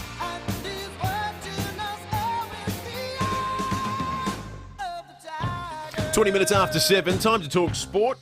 Thanks to North Point Toyota, the used vehicle stock constantly changing. Pop in and take a look. It is the North Point way. Last night, on his sports show, Rowie caught up with David Croft, the current voice of Formula One, to talk about the legendary voice of Formula One, Murray Walker. Condolences to the industry and you, David. We lost Murray Walker. We haven't spoken to you since then. What a great man, the voice of Formula One. He put it on the map. He was a legend, and God bless. Yeah, we put out on Sky Sports F1 yesterday a tribute to Murray.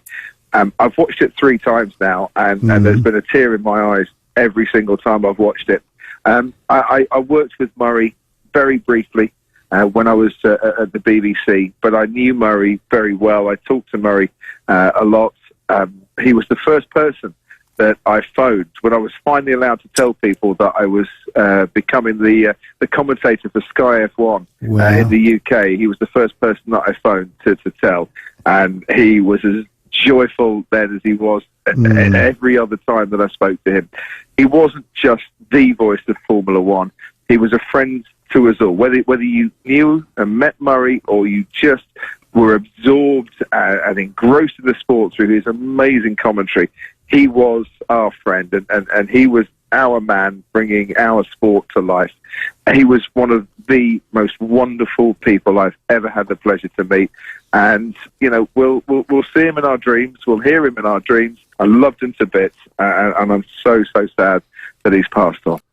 Beautiful interview. It was. Lovely interview. None of that is surprising. I think there is an unmeasurable capacity of humans to sometimes just tell a good person. I know you don't know why, but I think none of that's surprising, having seen Murray Walker ever interviewed or hear him talk, even away from Formula One stuff. He just seemed like a really warm, enthusiastic and decent human being. Passionate bloke. Absolutely. Yeah, and so distinctive, a bit like Phil Liggett, when you someone you, or Martin Tyler for football, people you automatically, or Richie Beno. You just hear one syllable of them and you know exactly who it is. It's a talent to transfer that idea of joy. You know, so he's someone who just obviously got so much joy out of Formula One. Yeah. But he made the experience joyful for everyone else as well. Even if you weren't into it. That's right. Sometimes people that are really into things, it's actually harder for people who aren't in that world to get into it. Yeah. Because they're in the beltway. It's niche.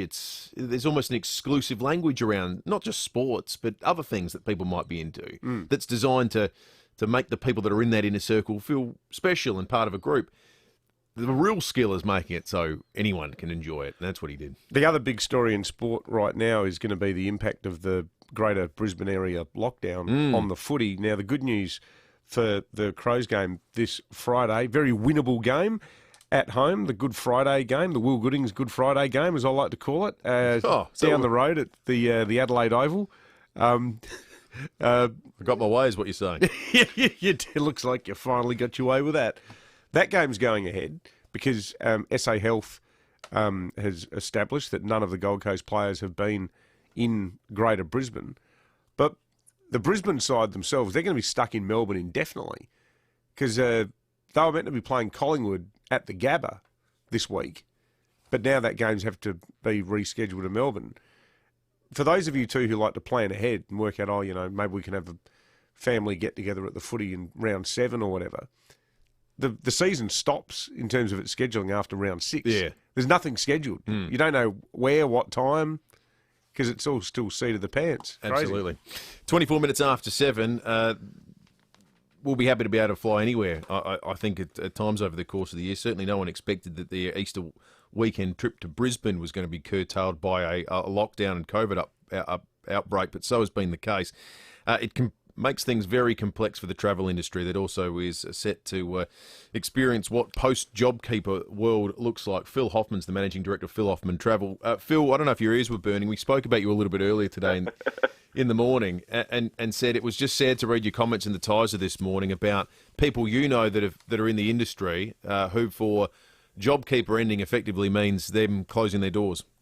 Absolutely, Will. And we've heard it, from many yesterday that it's just getting too hard, and with the inconsistency of the borders and no clear path out for international, it's just getting too hard for a lot of operators. And so they're just saying, let's close up and call it quits, because trying to keep staff, and it's also mental health with a lot of the staff, because it's been the hardest probably 13 months in their lives, and certainly in my case with our staff, it's been we've just got to watch it all the time, but we're confident we can come out of it, but it's a long pathway, and without sort of clear vision from the federal and the states, with the states closing inconsistently at times, it's really hard, Will, trying to look after your clients, because they're gun shy at the moment of making bookings ahead. Just in terms of the people on the front line, Phil, talking about your staff, I know that a lot of people who work in hospitality last year, there are a lot of pubs that use JobKeeper as a chance to spruce themselves up, and there were pubs that did new landscape garden projects or painting projects and got the staff doing that. I guess it's hard with a travel agent, because what are you guys? What are the men and women who work for you meant to do instead? Yeah, well, we were really very busy with refunding all the money that all the bookings we'd done in 2020. So a big part of the year was sort of chasing refunds for our clients to get them back, getting them future credits for various trips. So that sort of kept us going, but it's not the sort of work that you love doing, because most of us are what we call salespeople, selling travel because we love travel and selling people's dreams. So we weren't able to do that, but and some of them had to take second jobs, to sort of be able to live. And a lot of them have snapped up those jobs because they offer them security. But look, we think we're going to get New Zealand in late April, but again, that was promised last September. So we sort of wait, hope, and pray that these borders are going to open consistently, and also get New Zealand, Pacific. Then we think Asia, but certainly the vaccinations, has helped people get a bit more confidence about travelling in the future. But can I just say that we've been running seminars consistently every week. We've got 2 more today, where we've got good numbers coming, and the pent-up demand for travel, for international, for 22, 23 is enormous at the moment. And that's the light I see at the end of the tunnel that keeps me very positive about the future. Absolutely. Well, it's good to hear you say that, Phil. I was a little surprised to read your comments this morning where you said you don't expect the industry to return to normal for 3 more years. Why do you think it'll take that long? Well, I just think because of airlines pulling out of some of the routes to Adelaide and other places, it's going to take another 6 months to get the cruise lines back into Australian waters. Could take longer. These are things that are just going to hesitate the marketplace. So, as I said, and then the demand for 22 is going to be huge. But, you've got all the ones that were going to travel in 2020, 21, going into 22, and it's not going to fit. So we're seeing it, we think before the whole sort of pre-COVID numbers, we're talking, I reckon, 23, 24. Phil, feels like a long way away. We wish you all the best, mate. We really appreciate your access. It's been fascinating getting insight into the plight of the travel industry at a time that's been made absolutely impossible for you guys. So thanks for coming on, mate. Really appreciate it. Phil Hoffman, the Managing Director of Phil Hoffman Travel. The new Nissan Navara has landed. It's got a 3.5-tonne brake towing capacity, 1-tonne payload, and an intelligent off-road around view monitor. Head to your Nissan dealer for a test drive. T's and C's apply. Hurry into the Good Guys for Easter doorbuster deals. Get massive savings on fridges, washers, TVs, tech, cooking, small appliances, vacs, barbecues, plus loads more. Stores open late Thursday. For a limited time, only at the Good Guys. Oh, here we go. It's the Easter Central Market read. I love doing this. With Easter well and truly around the corner. I do. I know. Any chance to spruik the market? It was good. It was good you mentioned at the start. I shouldn't say this out loud. They don't even really need to pay for me to talk about how good the Central Market is. I'll do it for nothing. That's right. I'll do it for nothing. What if the next live read listens and you don't say that at the start? Yeah, that's true. No, exactly. You're going to have to say that this is the one you always look forward to for all of them now. I've set a dangerous precedent. Now, here we go. Central Market, how good is it? With Easter well and truly around the corner, it's time to get all your fresh produce and goodies for the 4 days of feasting ahead of us. That is right. And where else but your local Adelaide Central Market this Easter? It's your destination for the best Easter goods. Now, there's a huge range of fresh produce and house-made Easter goodies, including hot cross buns and a variety of other sweet treats. And you can't forget the freshest SA seafood for Good Friday. So shop local this Easter at the Adelaide Central Market. It's easy. First hour of parking is free, plus extended trading hours this Thursday from 9 a.m. to 7 p.m. Get one of those porchetta paninis into you too. Oh, they are good. How good is that? Yeah. Do you have one of them? The place at Marino's. at the southern end. Yep. It looks, even the place that does it looks amazing. Have you the one with the porchetta and the broccoli? I don't know which one I had, but and whatever the I had was provolone good. and the chili sauce. No, anyway, I don't remember. Get in there. Your local, our market, Adelaide Central Market. See AdelaideCentralMarket.com for trading hours, and while you're there, enter their Easter giveaway. Are you planning on building? Have you thought about the perfect outdoor space yet? Imagine your outdoor living area with garden lights, beautiful paving and lush lawn to lay on with a drink in hand. Before you build, have a chat to the people at Lawn and Landscape Co. Great people with great ideas to help you create your dream outdoor space. Turn your dirt to dreams with Lawn and Landscape Co. Lawn and Landscape Co. Display Centre, 6 Wilton Avenue, Somerton Park, or check out lawnlandscapeco.com.au. The pieces just came together. An enlistment form, a letter from the front, a casualty report about a bullet wound to his leg, and then discharge papers signed after Gallipoli. He was my great Uncle Jack, the Anzac, and now his story is part of mine. There could be more to your story too. Piece it together with ancestry.com.au.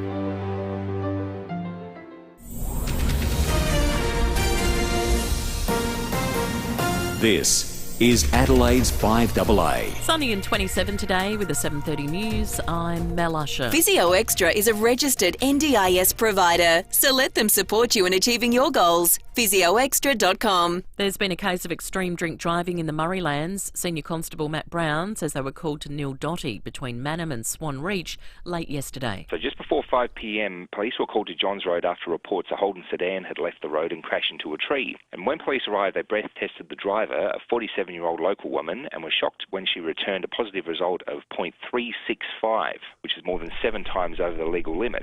2 of the 3 passengers in the car were children. The woman has been reported for drink driving and aggravated driving without due care and lost her licence for 12 months.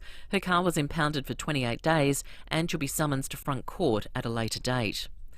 SA's border has closed to travellers from Greater Brisbane, with the area declared a COVID hotspot. Fears of COVID spreading has the Transition Committee on edge ahead of its meeting today, with capacity limits due to be relaxed in SA from tomorrow. People's Easter plans could also be thrown into disarray. Premier Stephen Marshall has told 5AA Breakfast they're closely monitoring the situation. I think people should be alert to the fact that there could be further changes. We just don't know the extent of what's happening in Queensland, so we've got to remain responsive to the new information. The Transition Committee will be meeting today. I hope this is the end of it. Canada is suspending the use of the AstraZeneca COVID-19 vaccine for people under the age of 55 over ongoing concerns of blood clotting. Despite health authorities in Europe declaring the jab safe, the country's Advisory Committee on Immunisation says they have evidence of a rare but very serious clot in young women. A study into the origins of COVID-19 will be made public in the coming days.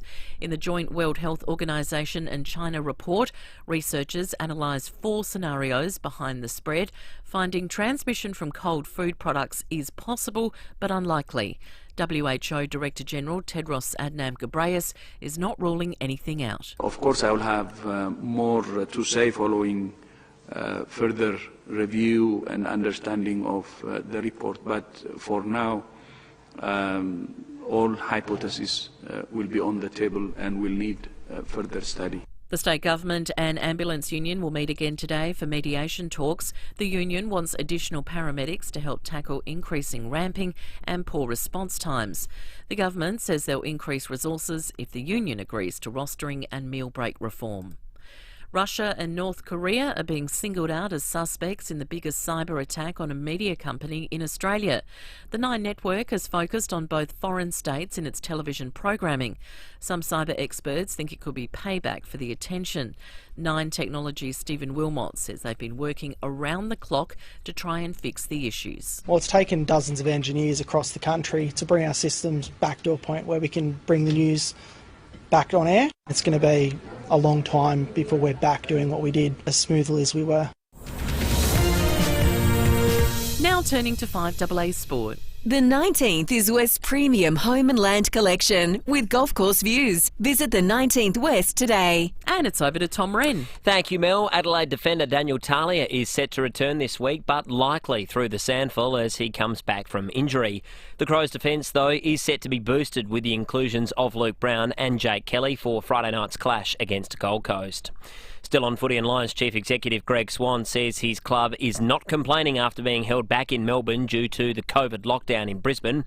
Their round 3 clash against Collingwood has been shifted to Marvel Stadium, and it's doubtful they'll head home before facing the Bulldogs in Ballarat the following week. You just adapt on the run. You go down, you buy some clothes, buy a few T-shirts and things like that, and you just get on with it. So that's what's happened in the last little bit. But the certainty now that we know we're here and we play Thursday night against the Pies, then we'll work it from there. And the Sandful will launch its season this morning ahead of the round 1 matches, which begin this weekend. Let's go to cricket. Steve Smith says he's ready and willing to captain Australia again 3 years after the South African ball tampering saga. Smith was banned from holding any leadership position with the national team for 2 years after Sandpaper Gate, but now says he's ready to return to the role. Tim Payne will lead the Aussies in this summer's home Ashes, and Cricket Australia is yet to give any indication about whether they'd object to Smith taking the reins again. And in some tennis to finish, Ash Barty has moved into the quarterfinals of the Miami Open. That's after a hard-fought 3-set win against Victoria Azarenka. But James Duckworth has been knocked out on the men's side, losing to Alexander Bublik.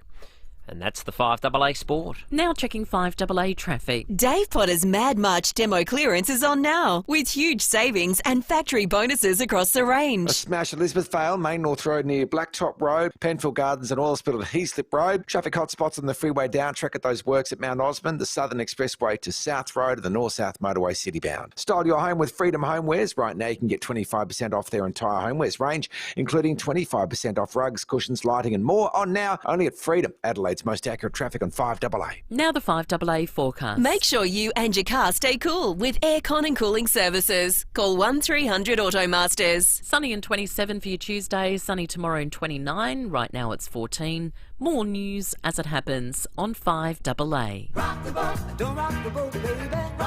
Get up to $100 instant cash back on top tyre brands at Bob Jane T-Marts. You're listening to 5AA Breakfast. David Penberthy and Will Goodings. Ever since our voyage of love began, your touch has thrilled me like the rush of the wind. 23 minutes to 8, weather and John Blake coming up before 8 o'clock. Then after 8, South Australian Centre and Ruston will join us after yesterday, adding the role for women's safety to her portfolio responsibilities in Scott Morrison's cabinet reshuffle. We've got a question that stems from that announcement that provides inspiration for the $100 Waller's gift card this morning. We're asking you, what would you be the Prime Minister of? He made Maurice Payne the Prime Minister for Women. Yep. New Prime position, Minister for Women. Prime Minister for Women. What would you be the Prime Minister of? 8223 You can text us on the Telstra Stormont Barker text line. We'll have more on politics in Canberra with Phil Curry in just a moment. Also coming up a little bit later today, Bryce Heaton, who is a Channel 9 journalist who's trapped in Brisbane as a result of the travel restrictions, got stuck over there. If you are one of the many, many Australians or South Australians that was either planning to go to Queensland or had people that you'd been planning to see from there that coming back here to South Australia for the Easter long weekend, we'd love to hear from you. What, do you hold out any hope? Is it wider than simply the Brisbane greater area? Do you have friends in regional Queensland you've got concerns about as well? We'd love to hear your story. This is the sad thing about this, because yet again there will be people who have got the first visit to see loved ones in more than 12 months lined up for this weekend. I would imagine too that there'd be a number of people who've organised weddings and so forth. In Brisbane itself, the lockdown is currently slated only to go for 72 hours. But yet again, I mean, it's like you just hit rewind and you're back to where we were on this, because I thought one of the saddest things yesterday was immediately, and even though we were only talking about 3 days, I suppose people always have the suspicion based on experience that 3 days could turn into 6 days, could turn into 2 weeks, particularly based on what happened in Victoria. But the moment it was announced yesterday, people were just flooding into the supermarkets. There was a pregnant woman who was stampeded in the toilet roll aisle. Knocked over, just trying to buy a packet of toilet rolls. Just crazy. And again, we're in this place because of the fact that our vaccine rollout has been diabolically slow. We have a doctor and a nurse in Brisbane that contracted it from working with people who have COVID, who would be... Well, most countries in the world, all the frontline workers have been vaccinated. Absolutely. Now. In fact, most countries in the world, a lot of countries in the world, they're vaccinated in January. Yeah, well, vaccinations per 100 people, just again to go over the sort of company we're keeping at the moment around the world, where places like the US and the UK are hovering around 50 people per 100 that have received a shot. We're somewhere more in the range of 2, which means we're just trailing behind Albania, Bolivia, Peru, Oman and Rwanda. 822 300 00 is the number. You can text us too on the Telstra Stormount Barker text line, 0448 08 1395. We're going to catch up with Phil Curry, hopefully, in just a moment. Fresh nuts, mouth-watering chocolates and eye-popping Easter gifts. G'day, I'm Brett Charlesworth and there are 3 irresistible reasons to include Charlesworth nuts on your Easter shopping list. If you're a connoisseur looking for the absolute best and freshest nuts and can taste the difference, then give us a try. Share them with your guests or give a Charlesworth Easter gift and watch their eyes light up. 11 family-owned South Aussie stores or shop online right now and get it delivered. Why Charlesworth? Because fresh nuts taste better. Home renovations can be akin to climbing Everest. Every step of the way can be torturous to reach your ultimate goal. Well, the same could be said for home renovations, but not if you go with Buy-Urban Bathrooms and Kitchens. The team at Buy-Urban have always believed the journey is just as important as the destination. So start your journey with Buy-Urban Bathrooms and Kitchens, Adelaide's home renovation experts. Visit buyurban.com.au. Mate, welcome to KO. Sport lives here. You're going to love it. Quick heads up though, the microwave's cooked. Yeah, Dustin Martin left the foil on when he was reheating a kebab. Now we've all got to chip in to get a new one. Oh, and Alex Glenn always uses up the hot water in the morning, so helps if you wake up early. Oh, and don't touch Elise Perry's muesli. Trust me. KO. Sport lives here. Stream over 50 sports, live and on demand. New to KO, start your 14-day free trial. Visit the Reject Shop for the cheapest snacks and essentials, with 400ml Morning Fresh, just $2. 150-gram bags of Bluebird chips for $2 and 500-gram pasta packs only 50 cents. The Reject Shop, cheapest every day. The Barbecues Galore Big Brand Easter Sale is on now. Like the 4-burner Malibu barbecue, just $449, save $150. Up to $400 off Kamado Joe. And up to a huge 40% off outdoor furniture. Hurry, the Big Brand Easter Sale is on now at Barbecues Galore. 5AA Breakfast is streaming live right now. To watch, simply head online to 5AA Facebook or search 5AA on YouTube. Get up to $100 instant cash back on top tyre brands at Bob Jane T-Marts. You're listening to 5AA Breakfast. David Penberthy and Will Goodings. 17 minutes to 8. The keen-eared among you may have identified we're having a little bit of trouble reaching Phil Curry. It turns out that as a byproduct of the Australian Financial Review being owned by Nine, so Channel 9 and all their newspaper assets. And all their TV assets, including the Today Show. That's right. That Phil is unreachable on his phone due to the hacking scandal.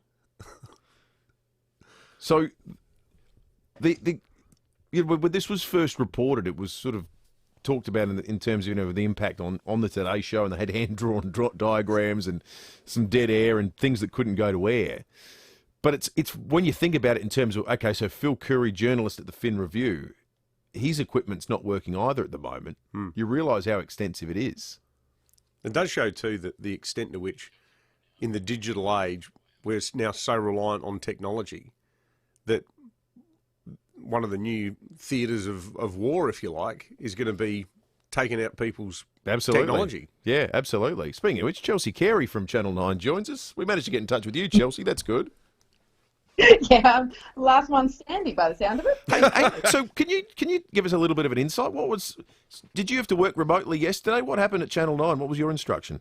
Yeah, so I could still come into the newsroom, but I've got to use a different laptop at the moment. It's very challenging. Everyone's sort of looked a little bit shocked, but everyone's so innovative and they work so hard. So you're just writing your scripts sort of either on a piece of paper or on a laptop that wasn't affected. And it's just, and we're working off email a fair bit as well at the moment, but we don't really have any access to the systems that we normally use. So it's just amazing how everyone starts thinking of new ways. Okay, how are we going to do this? We've got to change it right back.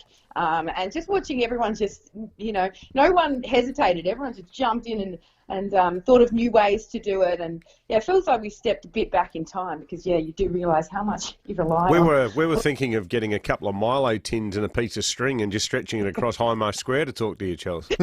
Yeah, exactly. Tune in at 6 o'clock. I'll have mine ready. So how do you do the weather? Do you sort of lick your finger and stand outside? That's exactly right. Squint and look at the sun and try and guess the time. Don't look at the sun. So how is the weather looking this week? Well, you really couldn't ask for more. So it is a little fresh at the moment. It's sitting on around 13 degrees in the city, warming up nicely today to a sunny top of 27 degrees. We are in for a stretch of warm sunshine as we head towards the Easter long weekend. So blue skies and 29 tomorrow. Thursday, sunny and 31. Now, Good Friday is now looking even warmer than we first thought. So up to 33 degrees. It will be a warm night into Saturday. Saturday at the top of 32. Then we have this change that's set to roll through Adelaide. It will be a dry change, so we're not expecting any rain. So it should be fine if you're out camping or spending time in the outdoors, as we like to do over the Easter weekend. You will just notice a little more cloud creep in and milder temperatures for the rest of the long weekend. So Sunday 26 and Monday 24. And really those kind of temperatures sound beautiful to me too. So wherever you're going around the state this weekend, it should be dry as well, so you can pack up the camper van, go drive safely, and just enjoy it. This is an amazing forecast. Certainly is. Good on you, Chelsea. Appreciate it. Thanks for chatting with us this morning. Chelsea Carey from 9 News, affected like Phil Curry is by the hack, the origin of which remains unknown, but heavily speculated on. But look, if anyone from Russia wants to call in and Joining us now, Vlad Putin. Do the Phil Curry segment instead. I wonder what Vlad would make of yesterday's reshuffle. Oh, well. See, this is one of the nice things about living in Australia, that overseas, if you were Andrew Laming and you were an underperforming member of Vlad Putin's government, you'd just sort of vanish, wouldn't you? Yeah, you may never be heard of again. That's right, exactly. The member for Brisbane is not available today, or indeed any time in the future. Yes. I wonder if this is going to be the circuit breaker that he needs. Anne Ruston, she's had a very big and significant and interesting promotion. She's the Social Security Minister, but they've added the Prime Minister has added this new portfolio, Minister for Women's Safety. What does that mean and how's it going to work? We'll have a chat to her after 8 o'clock. We certainly will. Let's check traffic. Thanks to Dave Potter, Australia's #1 Honda dealer, second year running, davepotterhonda.com.au. Got a smash Elizabeth Vale, Main North Road, Blacktop Road near the old spot, Heaslip Road and Oil Spill, Penfield Gardens. Busy spots on the freeway down track at Mount Osman and the North-South Motorway, plus the Southern Expressway through Tonsley. Keep your family safe on the roads these holidays. Pop into Bob Jane T-Marts for a free tyre safety check. Call 13 26 25 today. They'll look after you. Adelaide's most accurate traffic on 5AA. Well, we finally managed to get him. Phil Curry from the Australian Financial Review joins us. Good morning to you, Phil. No, morning, fellas. Sorry, we've been hacked over here. Yeah, we didn't realise that the Russian government was prepared to go this far to stop this segment from going to air, but we've managed to find a way around it. Yeah. No, that's quite severe. We were struggling to get the paper out at the moment. It nearly didn't happen yesterday. Seriously? And, phones are down, internet's down. Channel 9 can barely get a bulletin out, news bulletin out. Yeah, no, it's pretty nasty. It's going to be a few days too before they can fix it. So, is there any sign? Has it improved at all? Have they fixed anything? It got worse yesterday. So, oh wow. I think I haven't seen the paper today, but apparently it's wafer thin. It was just an effort. It was just so. If any of our Financial Review readers are out there today, full apologies, but for the sort of toothpick that lands on your front lawn this morning. But it's we're doing our level best. How are we talking to you now, Phil? On an Optus mobile, because apparently you've got problems with we're having Telstra problems. Hey, Phil, there's been no... When there's typically a phishing scandal or a scam or one of these situations whereby you click a dodgy link and they put some sort of encryption on all your data, there's usually some exchange of demands where they'll say, if you give us this money, we'll give you the key to unlock it. There's been nothing like that, has there? No, look, I'm not sure what's going on, but we think it's a state-sponsored, like it's a foreign government act. I've read Russia and or North Korea the most likely suspects, but I don't have any info to verify that. But it's something that was put into our system a couple of weeks ago, and it's sat there doing it. I'm just completely the last bloke to ask how this all works, but it's been sort of, swinging around like a wrecking ball for a week or so in our system, and then on Sunday, then we shut the entire company down. Jeez. Wow. So, Phil, the reshuffle announced by Scott Morrison yesterday, do you think that it has the potential to be the circuit breaker that the Prime Minister's looking for? Well, it's sort of like that, isn't it, Dave? He announces something and then, 2 days later something else happens. I think he'd be hoping that. It was fairly significant. I mean, in terms of, it was bigger than we thought it would be just last week. Last week we thought it's just sort of moving Christian Porter and into Reynolds and doing a bit of that. But he's done this. He's done that, obviously. I think the highlights are like 2 women, Michaela Cash and Karen Andrews, have been given 2 of the biggest jobs in Cabinet, Attorney General and Home Affairs. But there's setting up of this sort of women's cabinet, if you like. So it's every woman, female minister in the cabinet and the outer ministry, along with the Prime Minister, the Treasurer, the Finance Minister. So they'll run the filter over every single government decision, which is, and then there's also, they've expanded the role of the Minister for Women. He's also appointed a Minister for Women's Safety and I think women's security, women's economic security. So it's sort of a broad brush approach. I guess the proof will be in the in the results, and the first test will be the May budget. The last budget that came out in October was criticised for sort of being sort of deaf to women. I mean, there was a lot of measures in there that supported industries that were sort of male heavy, like construction and things like that. Even having said that, I noticed Maurice Payne said yesterday that women's workforce participation is now higher than it was before the crisis, and that while women were sort of were worst affected in terms of the job losses, their jobs have come back. So whatever the government's done has inadvertently helped women, but I think it's more about emphasis and just maybe getting the message across. Yeah, there's some interesting research done by Labor's Claire O'Neill on that question because when the pandemic started, the immediate hit of the actual hard closure was jobs like retail and so on, which is predominantly female. But then Claire O'Neill found that as the hard lockdown ended and you had the enduring sort of economic drag of it, it actually moved into the much more male-dominated industries like construction and manufacturing. And overwhelmingly, by the second half of last year, the workers who were most affected by the pandemic, even though the initial sort of catch cry was women are doing it toughest, it was actually the blokes. That's right. Claire gave a speech on that a while ago and then repeated it a while back. Didn't make it popular with her colleagues, even though it was factually based. Yeah. Well, I think the fact that it didn't make it popular says a bit about the environment we're in at the moment. Exactly. Yeah. It's certain things you're not allowed to say anymore for the moment, but it was true. The sort of the longer term effects of the crisis probably more. Blokes will sort of do it worse over the longer term. That was the takeout from Claire's research.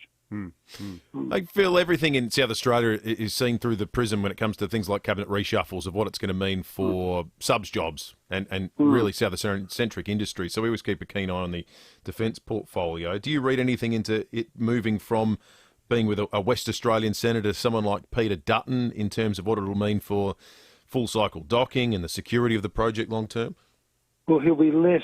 He won't have any sort of parochial pressures on him. If it's a fight between WA and South Australia, so you might get a more clinical decision. But having said that, the political pressures from Western Australia are still enormous, even though Linda Reynolds is gone, because there's a ton of marginal seats over there. You saw what happened in the state election where the Liberal Party got wiped out.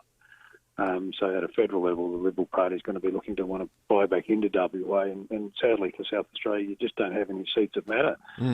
But we have got a state election, though, and Stephen Marshall gets on well with Scott Morrison. That's right. He was here last week, I noticed. I was pumped into the Premier in the corridor. But I've heard, now, I don't confirm this, but I've got a room with the PM maybe Adelaide in the next couple of days. So watch this space, I suggest. I'm not sure, but there may be something coming. Breaking at 5 to 8 there, Phil. Good stuff. There you go, mate. Yeah, no, I don't know for sure, but I've got a rumour that he may be headed Adelaide tomorrow. So we'll try to check that out. Yeah, you should. But look, Dutton is the whole sort of thing. More generally, the whole sort of sub-ship thing was starting to run off the rails a bit and get behind, and there was a criticism of Senator Reynolds. Quite apart from all the obvious stuff. So Dutton's been sort of basically brought in just to get things back on track, which he's pretty good at doing. So, you'd hope that sort of we'll get a bit of certainty and clarity in the next few weeks under the change. Good stuff, Phil. Okay. Always great to talk. Where'd you get that Rick Davies mug I saw on TV? How good was that? I was so glad it was on television. This is my lingering memory from the show, the Jumbo Treat. Kate got it for me as a Christmas present years ago. Sensational, isn't it? That's awesome, yeah. I thought it was one of the high points of the program. Oh, absolutely. If not the high point. No, I don't. Good on you, Phil.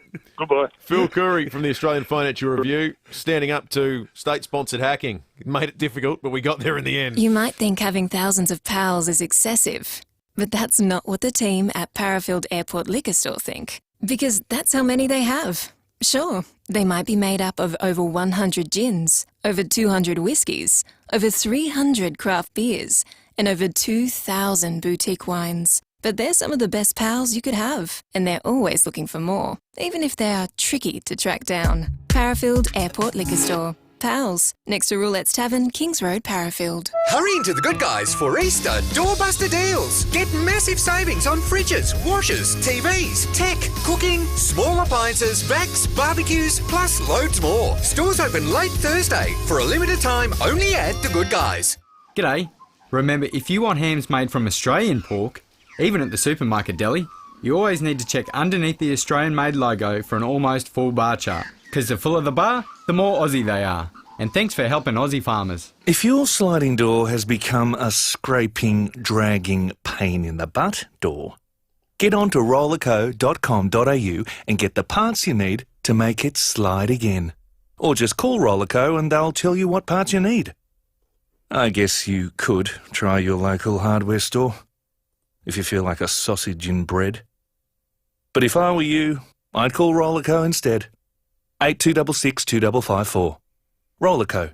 We'll get you rolling. Check out this hot long weekend getaway from NT Now. Private jet charter flying Adelaide to Uluru direct. 5-star accommodation. Fully hosted. 3 days and 2 nights. Touring around Uluru. And a stack of other memorable experiences. That ticks all the boxes. Uluru by private jet departing Friday, June 11 of the long weekend. Seats are limited from just $2,099 per person. Search NT Now or book online at ntnow.com.au. 9 News, weeknights at 5, nightly at 6. The switch is on to the news that's live and local. 9 News, made in Adelaide. Get up to $100 instant cash back on top tyre brands at Bob Jane T-Marts. You're listening to 5AA Breakfast. David Penberthy and Will Goodings. 2 minutes to 8. Thanks to Aussie Fast Transport Solutions, interstate freight distribution, warehousing and local Adelaide couriers. Call Aussie Fast 13 13 64. It's time for John Blake. And now, an Australian television star with another tip for real happiness. If you want to be happy for the rest of your life, here's a TV star with some advice. When we say star, that might not be right. He might have just been on Married at First Sight. Hi, I'm an Australian TV star with another tip for real happiness. Don't worry, you may not recognise my voice or even recognise me in the street, but I've spent at least 15 minutes in front of the camera, and these days, that makes me a star. If you want to be really happy, just know that the Logie Awards, that night of nights, that glittering star-studded vomit fest that comes around far too quickly, is on again. After being cancelled last year because of COVID, it's back, and on the Gold Coast in Queensland, where there's more COVID-19 than anywhere else. Sunday, November 28 is the big night, and we're not doing a virtual awards night like they do in the States. We're all going to be in the same room, standing around telling each other how good we are until we end up believing our own bullshit. It's going to be great with the red carpet showing off people's outfits which have nothing to do with television, and interviews with actors who always prove that without a script, They can't talk. I love the Logies. There's something very telling about an awards show named after a guy who had almost nothing to do with the invention of television and sponsored by a magazine read by a lot of 13-year-old girls. If you want to be happy for the rest of your life, that's a TV star with some advice. He was actually right when he declared TV was not invented by John Logie Baird. That might be one of the greatest rhymes in history. How do you do that? More from John Blake coming up after 8:30 when we go behind closed doors. Breaking 8, not too far away. Online, on DAB digital radio, and on 1395 AM. Talking Adelaide. This is Adelaide's 5AA. Sunny and 27 today with the 8 o'clock news. I'm Mel Usher. Woken with a stiff neck or sore back? Get a Physio Extra appointment today. 6 locations, physioextra.com. A female driver has returned a blood alcohol reading more than 7 times the legal limit with 2 children in the car. It's alleged the 47-year-old blew .365 when breath tested at Nildotty between Mannum and Swan Reach late yesterday. Police were called to the scene after a car left the road and hit a tree. The woman has been reported for drink driving and aggravated driving without due care and lost her licence for 12 months. Her car has been impounded and she's been summoned to front court at a later date. SA's border has slammed shut to travellers from Greater Brisbane, throwing some people's Easter plans into doubt. There's also uncertainty over whether capacity limits at hotels and other venues will be relaxed as planned tomorrow. Premier Stephen Marshall has told 5AA Breakfast he knows the timing is bad, but they have to take every precaution. What I hope is that people that are already infected haven't been travelling all over Queensland and infected other parts. That's what I'm hoping today. Hopefully this might be something that we're in and out of very quickly. But as per usual, my focus, Nicola's focus, Grant Stevens' focus is on keeping the people of South Australia safe. Mediation between the Ambulance Employees Association and the state government is set to enter its 4th day. The government is offering to employ an extra 50 paramedics if the union agrees to roster changes. It's hoped an agreement will be reached today with a compromise from both parties. The Prime Minister's new cabinet team will be sworn in this afternoon. Nine's Michael Packey has more. Scott Morrison has refreshed his key front bench lineup, hoping it provides a circuit breaker from weeks of scandal for his government. Michaelia Cash replaces Christian Porter as the new Attorney General and Industrial Relations Minister. Peter Dutton takes on defence, shifting Linda Reynolds to the government services role. Karen Andrews is also a big winner, elevated to the mammoth Home Affairs portfolio. These MPs, along with a few others, will be sworn in at Government House this afternoon. Labor's national conference gets underway today with jobs at the centre of the party's election pitch. 500 delegates will take part in the virtual event, which will decide Labor's policy agenda. Opposition leader Anthony Albanese will use his speech to announce the National Reconstruction Fund. The $15 billion agency would provide loans and examine projects where government could co-invest. Well, Boris Johnson has warned the UK public to proceed with caution after COVID lockdown restrictions eased. The British Prime Minister says it's a tentative step forward. More than anything, I know how much it will have meant to millions of people to have joined someone else for a cup of tea in the garden. And I must stress that it's only because of months of sacrifice and effort that we can take this small step towards freedom today, and we must proceed with caution. Now turning to 5AA Sport. The 19th is West Premium Home and Land Collection with golf course views. Visit the 19th West today. Plenty of wheeling and dealing in the AFL, Tom Wren. Yeah, there certainly is, and a big match coming up this weekend too, Mel. Adelaide set to be boosted by the return of defenders Jake Kelly and Luke Brown. That's ahead of this Friday night's match against Gold Coast at Adelaide Oval. Now, that may mean Nick Murray comes out of the side after making his debut against Sydney, but the 20-year-old has got a philosophical attitude. No idea. No idea. I guess I can just keep putting my hand up, but if it means that I have to play Stanfield, it's like I couldn't care that much because I'm on the list and I'm an AFL player. He's a good young fella. Meantime, the Suns will fly into Adelaide today as a precaution ahead of Friday night's match. To tennis, a relieved Ash Barty is through to the quarterfinals of the Miami Open after a hard-fought 3-set win against Victoria Azarenka. The world number one took the first set before Azarenka sent it into a decider. Barty admits the rollercoaster nature of the match meant she felt frustrated at times. Of course there is, but it's, frustration's not always a source that's going to deter me from trying to go about things the right way. So I think, you have to be able to tip your hat to a champion when she can come up with some of the brilliant stuff that she did. And, I have the utmost respect for FIVEaa. I know that she's going to fight for every single ball. Briefly elsewhere, Steve Smith says he'd be keen to once again captain the Australian Test cricket side if the opportunity presented itself. In the NBL, Illawarra's taken a massive step towards qualifying for the finals after belting Brisbane by 24 points.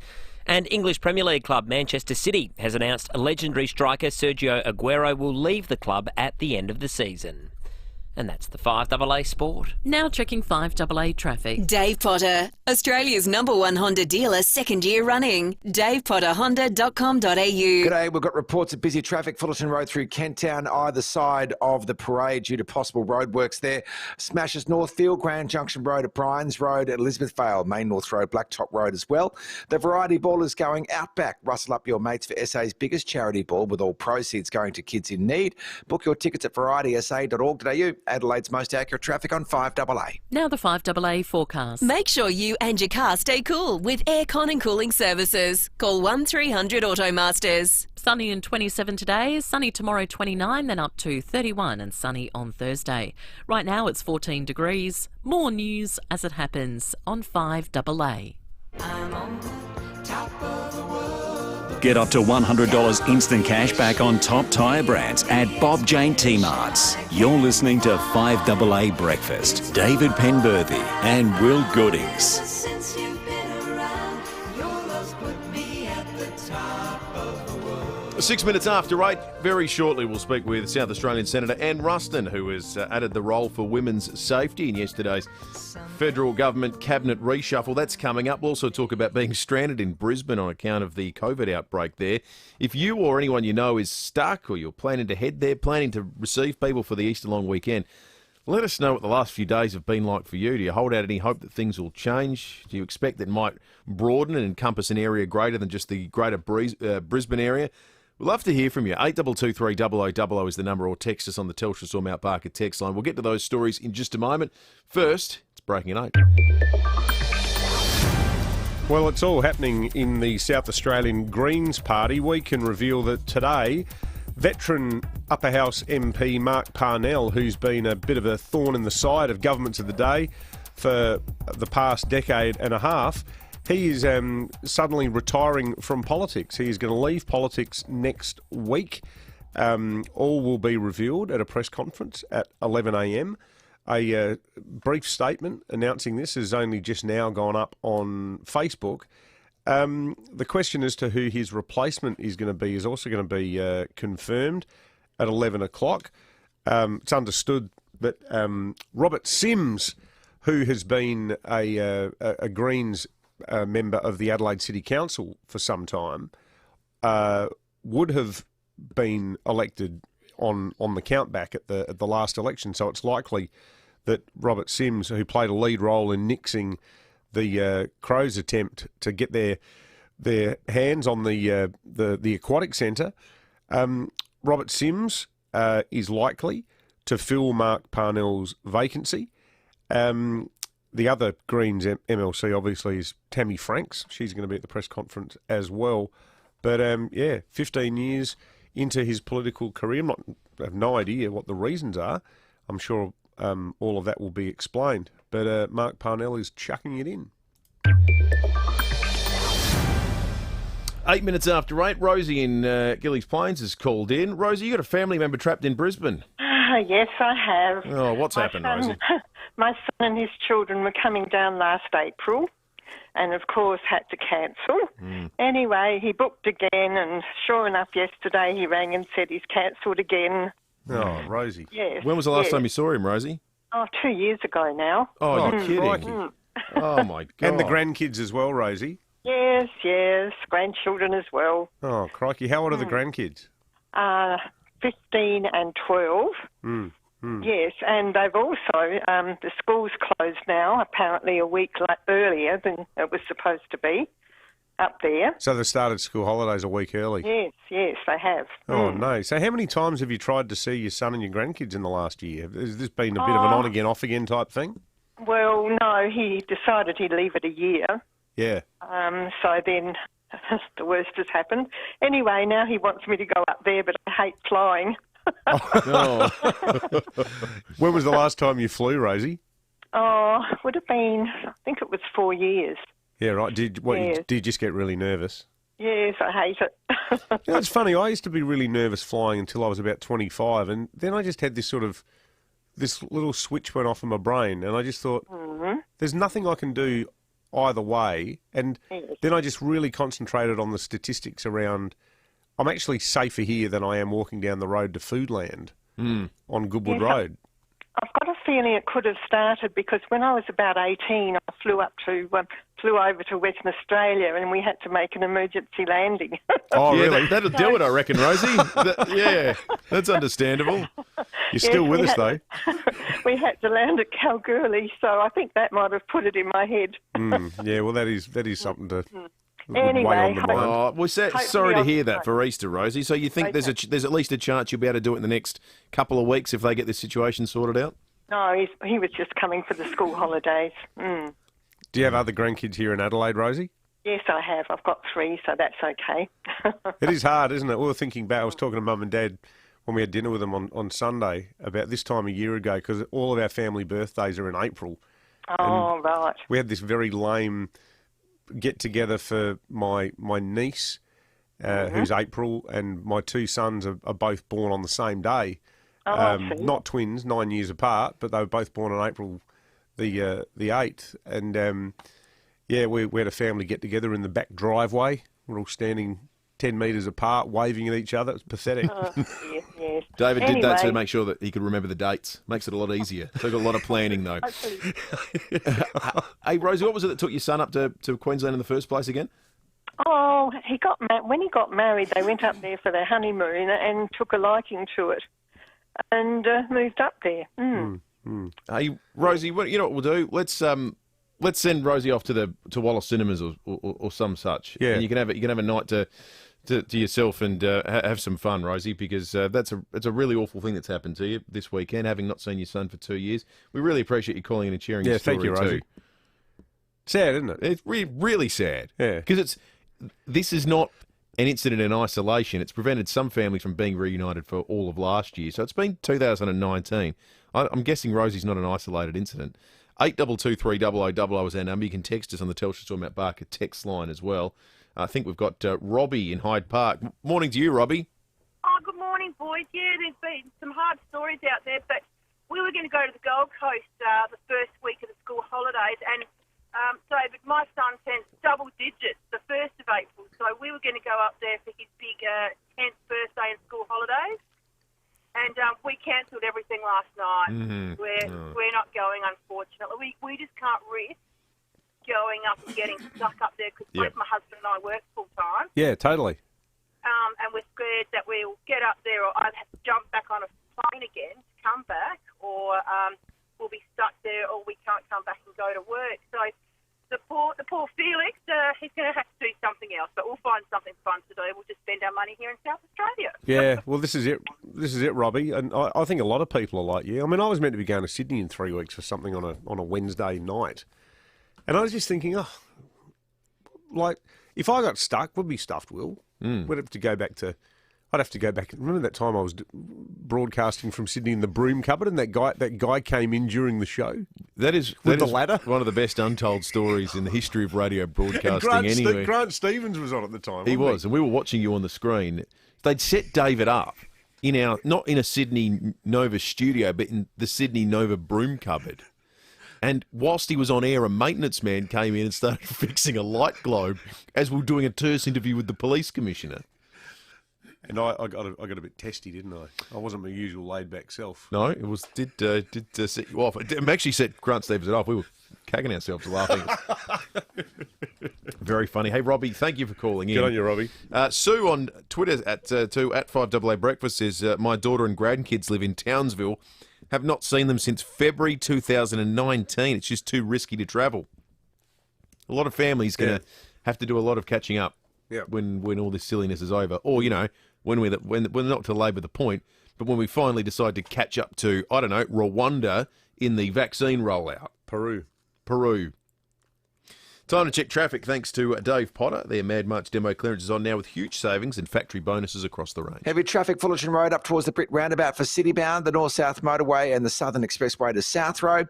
Grand Junction Road, Hampstead Road is smashing Northfield, affecting Bryans Road as well. Where else but your local Adelaide Central Market this Easter? Find the best local seafood, fresh produce and Easter goodies. First hour free parking, your local, our market, Adelaide Central Market. Adelaide's most accurate traffic on 5AA. Rowie Sports Show.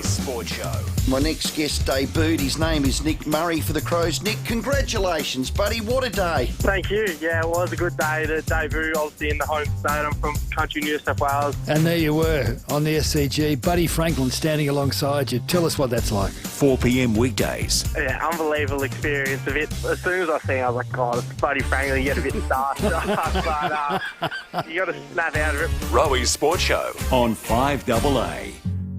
If you think the only thing better than your Mazda is a new Mazda, now is the right time to upgrade to the next model in the Mazda family. It's a new year, and it's also a great time to take advantage of 2020 plate sales at Mawson Lakes Mazda. We know the only thing more exhilarating than taking a new Mazda for a test drive is taking one home. Mawson Lakes Mazda, just a short drive from the city, Salisbury Highway. Want to learn to be the boss? Change the system. Blaze the trail. Want to turn your passion into pay? Ever dreamed of solving the problem? Helping community. Setting the trends. The time to take this course begins today. At Torrens University Australia, we can transform passion into careers that bring the best out of you. Find a course that fits you perfectly and follow your heart. Do what you love. And love what you do. Search Torrens University Australia. Now, have you ever heard the saying, it's not about the destination, it's about the journey? Well, it could not be truer when it comes to home renovations. It's hard to get excited about a new bathroom or kitchen reno if the whole process has been a living nightmare. Well, that's not the case with Bi-Urban Bathrooms and Kitchens. At Bi-Urban Bathrooms and Kitchens, it's all about the journey. And that's because Coxie and his team, they go to amazing lengths to ensure the process is trouble-free. From meeting Tammy, who's affectionately known as the Boss Lady, through to their incredible design team and the millimetre-perfect tradespeople, who are the tidiest tradies you'll ever meet, and what's more, they're on time. So start your journey to a stunning and worry-free home renovation with Bi-Urban Bathrooms, Kitchens, Flooring and Shutters.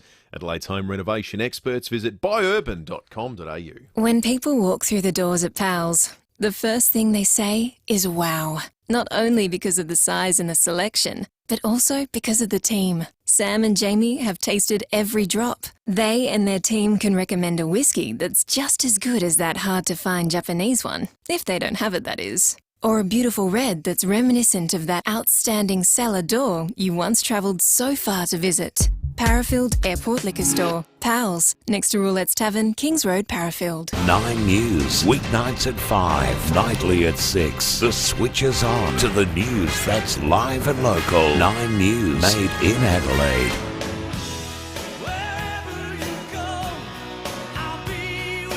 Get up to $100 instant cash back on top tyre brands at Bob Jane T-Marts. You're listening to 5AA Breakfast. David Penberthy and Will Goodings.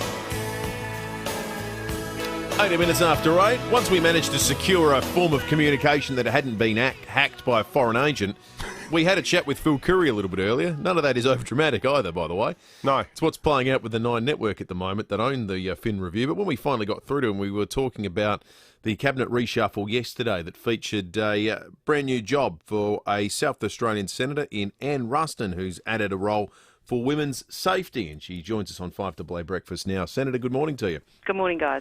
Congratulations, Senator, on the promotion. Can you give us a bit of a sense about what the new added responsibility you have in addition to social security?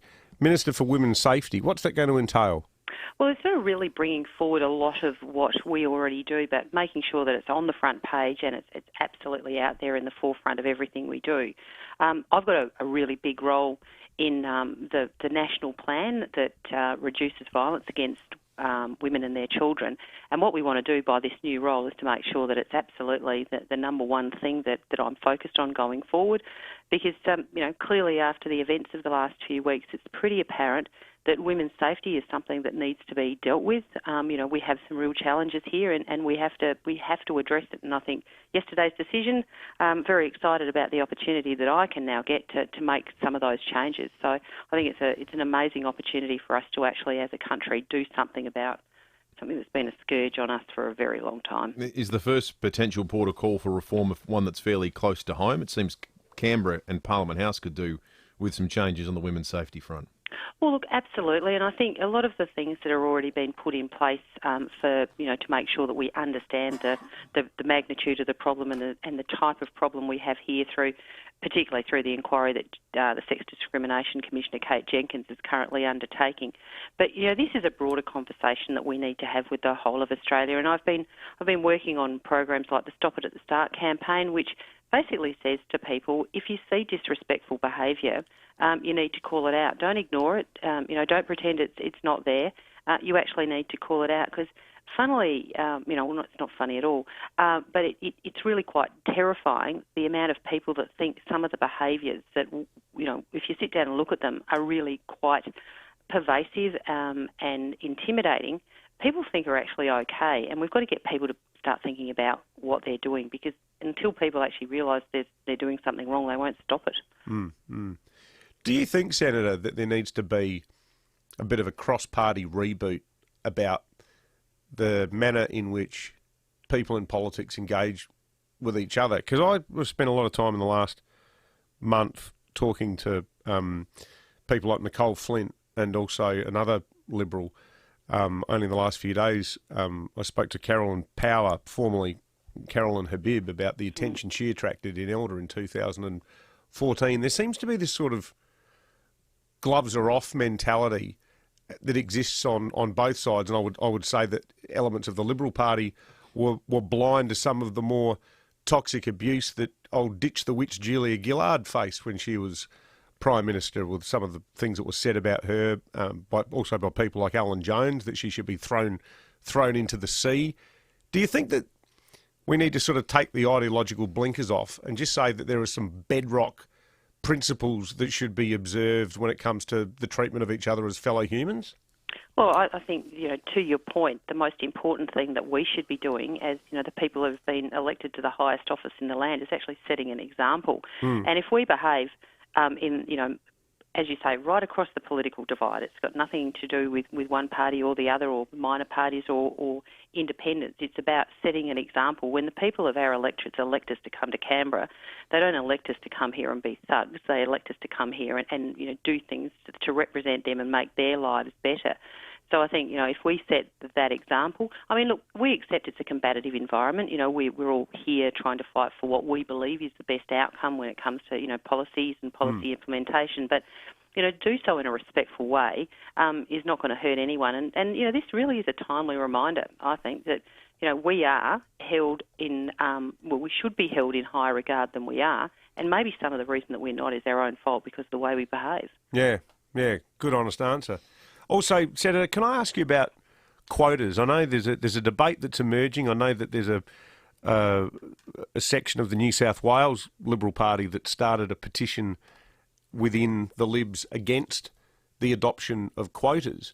Do you think that the blunt instrument of quotas is something that the Conservative side of politics needs to address the gender imbalance? Or rather, would you hold up the success of the SA branch here, with I think 9 out of the last 10 people pre-selected have been women, as an example of how that sort of organic growth can be achieved?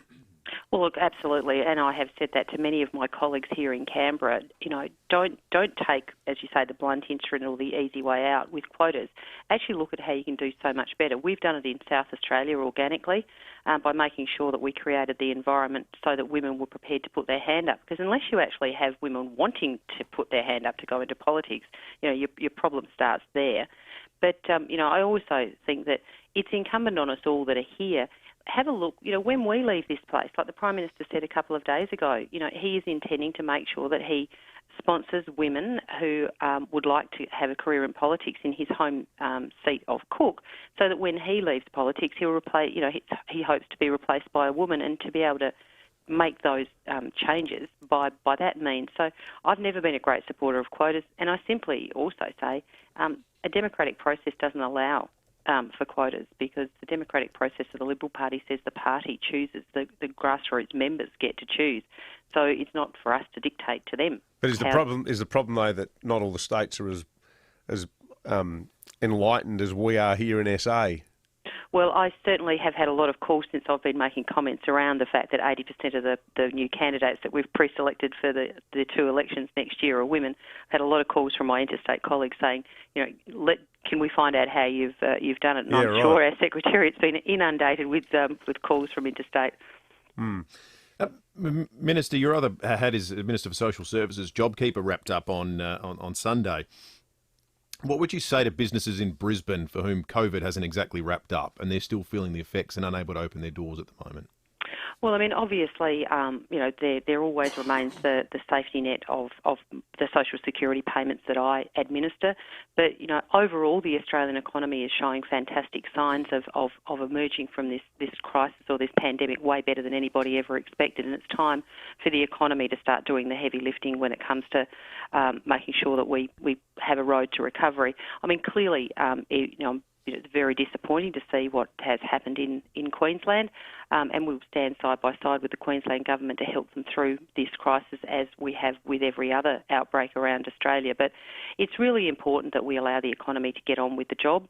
But there's always a safety net that is provided by my portfolio for people who find themselves out of work, and it will remain there indefinitely. So I think, the time had come for these support measures, these emergency support measures, to come off and to allow the other mechanisms like the job trainer schemes, the hiring credit schemes, those sorts of initiatives that are set to stimulate the economy and have economic growth take over from the emergency measures. But given that the rollout of the vaccine's been behind schedule, it's painstakingly slow, is there not some capacity to do localised versions of support in the event that there are outbreaks, as opposed to one size fits all for the entire nation?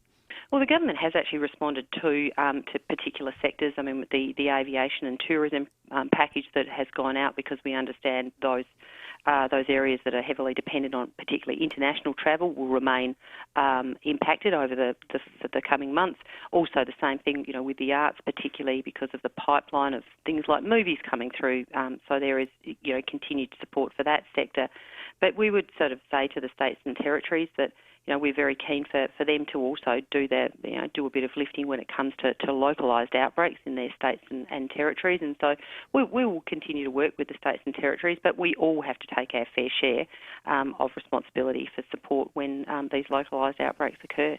Anne Ruston, the Minister for Social Security and also now the Minister for Women's Safety, thanks very much for joining us this morning. My pleasure. Thanks, guys.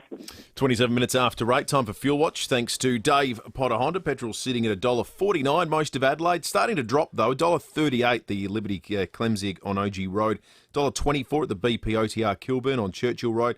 $1.21 at the Liberty on Port Road in Woodville, and $1.17 at the Mobile X Convenience on the corner of North East Road and Muller Road. Now, we've got a traffic alert that's just come through from Sapole as well. There has been a two-car crash at the intersection of Grand Junction and Bryans Road, causing delays for westbound traffic. So keep that in mind and factor into your movements this morning, or if you're stuck in it, let us know what the delays are. 8223 0000 or text us on the Telstra Storm Out Parker text line. We know Adelaide like the back of our hand. That's why so many South Australians look to us for real estate advice. Toop and Toop Sales Director Bronte Manuel talks about some unique off-market selling tools. It's fair to say Toop Vault has been a huge success since its launch more than 6 years ago. With our team personally managing our database that's fast approaching 17,000 active buyers, it really delivers for people wanting a targeted, discreet property campaign. The vault works so well that on average it enables us to sell more than one home from that pool of active buyers each week. I guess that's why Toop & Toop was named National Innovation Agency of the Year for 3 years running. Innovation is certainly something we've placed a real emphasis on since Toop & Toop was founded more than 35 years ago. The best technology gives our clients the best chance of success, and that's what matters to us most. To find out more about Toop Vault, visit vault.toop.com.au. Hi, I'm Rose from Dentures Direct SA. At Dentures Direct SA, we'll spend the time with you to discuss any denture problem or concern. Whether you need your first set or you're not happy with your current dentures, our experienced Dentures Direct SA team are here to help. For an appointment at one of our clinics, or if you would like to organise an in-home appointment with Paul, call us on 1800 718 450. That's 1800 718 450. Start a new tradition at Oakbank Week, this Wednesday and Easter Saturday. It's SA's biggest racing carnival, with plenty of racing, fashions on the field, pop-up bars, food trucks and kids' activities. It's fantastic. Entry on Easter Saturday is $30 per adult, and you can BYO picnic. Kids' entry is free. Or choose from the amazing hospitality options by the grandstand. See you at Oakbank Week. oakbankracingclub.com.au. South Australians have done a great job in helping stop the spread of COVID-19. Now, with the arrival of effective vaccines proven safe around the world, we all need to roll up our sleeves. To protect our loved ones, keep our businesses open, keep celebrating with family and friends, and to travel again. Roll up when it's your turn to get vaccinated. For more information, visit covidvaccine.sa.gov.au. A message from the Government of South Australia. Know what's kick-ass? Getting out there and exploring the great outdoors. And the right gear can make it really kick-ass. For quality four-wheel drive and camping gear, use kick-ass products. Available only at australiandirect.com.au. This is Adelaide's 5AA. Sunny and 27 today with the 8:30 news. I'm Mel Usher. Physio Extra is a registered NDIS provider, so let them support you in achieving your goals. physioextra.com. There are fears the current COVID cluster in Queensland could grow further. Gladstone in central Queensland and Byron Bay in northern New South Wales are also on high alert after some of the infected people travelled to those areas. Questions have been raised as to why a healthcare worker who tested positive 2 weeks ago hadn't been vaccinated. But the CSIRO's Health Director Rob Grenfell says there's no guarantee the jab would have prevented spread. It takes a few months for the vaccine to actually give you an immunity. So the first dose, yes, will prime your immune system. The booster dose at 12 weeks with the AstraZeneca takes around about 1 or 2 months after that booster dose to give you the full immune effect from the vaccine. Many people's Easter plans have been disrupted by the latest border closures. Greater Brisbane has been declared a COVID hotspot, with travellers locked out and returning SA residents required to quarantine for 14 days. These 5AA listeners say their plans have been thrown into disarray. We were going to go to the Gold Coast the first week of the school holidays, and we cancelled everything last night. We're scared that we'll be stuck there or we can't come back and go to work. He coming down last April and, of course, had to cancel. Anyway, he booked again, and sure enough, yesterday he rang and said he's cancelled again. An SA driver has returned a blood alcohol reading more than 7 times the legal limit with kids in the car. It's alleged the 47-year-old woman blew .365 when breath tested at Nildotty between Mannum and Swan Reach late yesterday. Senior Constable Matt Brown says they were called to the scene after a car left the road and hit a tree. There were 3 passengers in the car, 2 of them children. Thankfully, there were no serious injuries, but the woman's reported for drink driving and aggravated driving without due care. She was issued an immediate loss of licence notice for 12 months. The car was impounded for 28 days and she'll be summoned to appear in court at a later date. Labor leader Anthony Albanese says more needs to be done to lift investment and support emerging industries. Mr Albanese will address Labor's national conference, which will decide the party's election agenda. More than 500 people will participate in the virtual event over the next 2 days. Mr Albanese says a $15 billion national reconstruction fund will be at the heart of his plan. This fund will be really about driving that future jobs growth, driving our economy, because we need to be far more resilient. The pandemic has exposed some of the weaknesses in our economy. The Red Cross is calling for more blood donors this Easter as stocks continue to drop. All blood types are needed, but particularly O negative, which is used in emergencies. Lifeblood's Jen Salter is encouraging all South Australians to roll up their sleeves. We urgently need an extra 8,000 people to donate, including 700 people here in South Australia. And Lifeblood's looking for all blood types. We need every blood type every day. Now turning to 5AA Sport. The 19th is West's premium home and land collection with golf course views. Visit the 19th West today. It's over to Tom Wren. Thank you, Mel. Port Adelaide is set to welcome back Connor Rosie for this Saturday night's big clash against West Coast in Perth. The 21-year-old has missed the opening couple of games after having foot surgery, but is almost certain to come straight back in. Meantime, midfielder Willem Drew says he's keen to cement his spot in the side after failing to play a game last season. Last year I had, I suppose, 2 stress fractures and 2 operations as well. So that didn't make things easy for me. And yeah, last year was definitely frustrating personally, just with injuries and stuff like that. But the team did play well, and it definitely made me want to get back quicker. Meantime, Gold Coast players will arrive in Adelaide today ahead of Friday night's match against the Crows. Let's go to tennis, and Ash Barty's through to the quarterfinals of the Miami Open after a hard-fought 3-set win against Victoria Azarenka. The world number 1 will now come up against Arina Sabalenka. English Premier League club Manchester City has announced club legend Sergio Aguero will leave at the end of the season. The Argentinian striker is the club's all-time leading scorer with 257 goals during a decade-long stint at the club. He wrote himself into football folklore when he scored with the final kick of the season to snatch the title from rivals Manchester United back in 2012. Manchester City are still alive here. Balotelli, Aguero!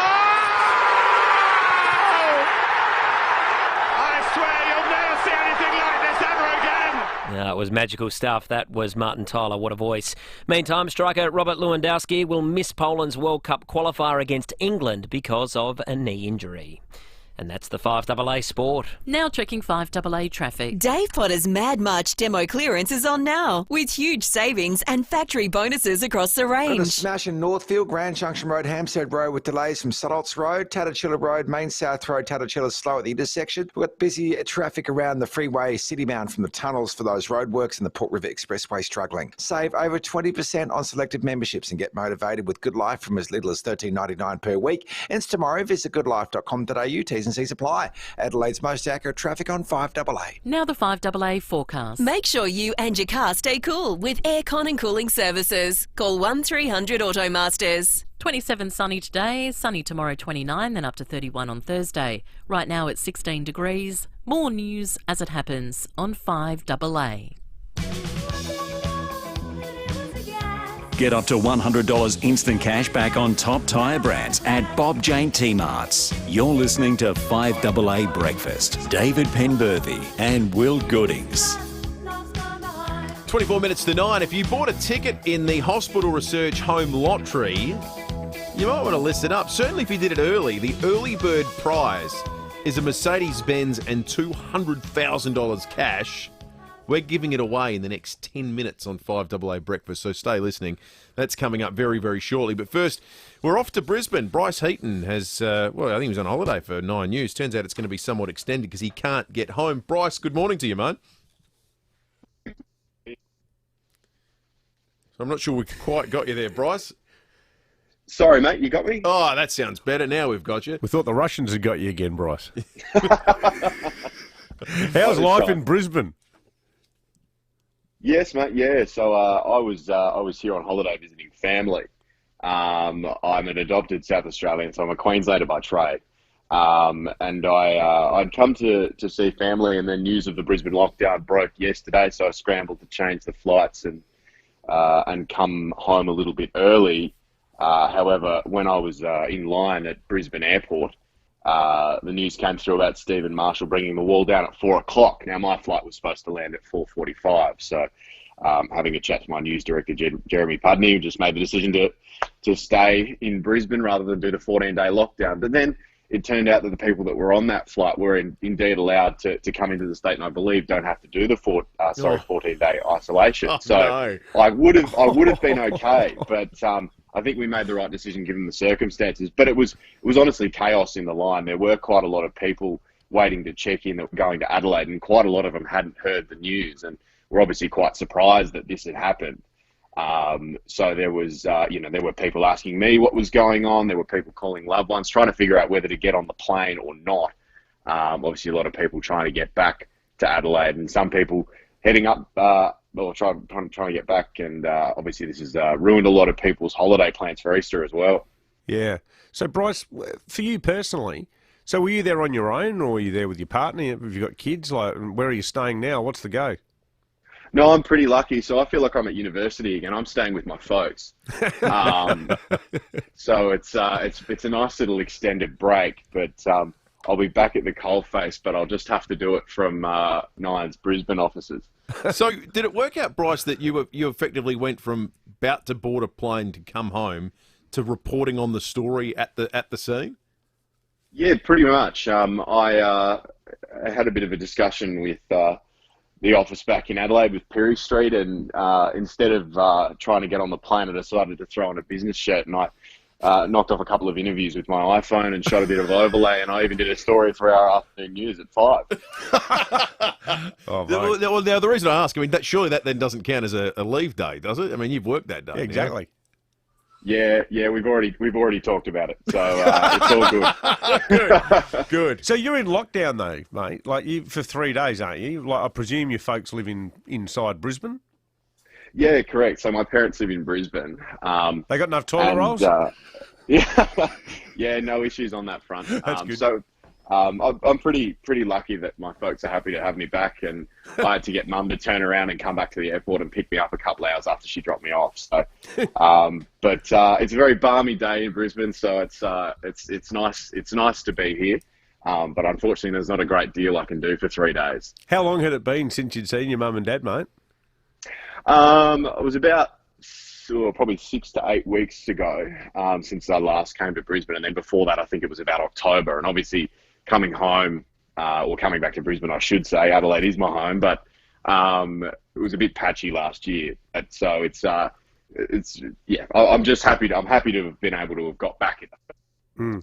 Hey, that's good, mate. Well, Bryce, we hope you make the most of your extended family catch-up, and we'll hopefully see you back in Adelaide soon. Yeah, not a problem, guys. Thanks very much. Good on you, mate. Cheers, Bryce. Bryce Eaton for 9 News in Brisbane. Not expecting to be there for 9 News in Brisbane at this point. No. It turned out to be. Gone back to where it all began. Working holiday, somehow. It is crazy. 9 minutes to 9, 8223 0000 is our number. You can text us on the Telstra Storm Out Barker text line. Peter has called us to say there's a bingle at Scotty's Motel on Main North Road. It's causing delays up Main North Road and in the general area. Not a great place to have a crash at 19 minutes to 9 o'clock on a Tuesday morning, but we'll keep an eye on that one for you, and we'll have a traffic update in just a moment.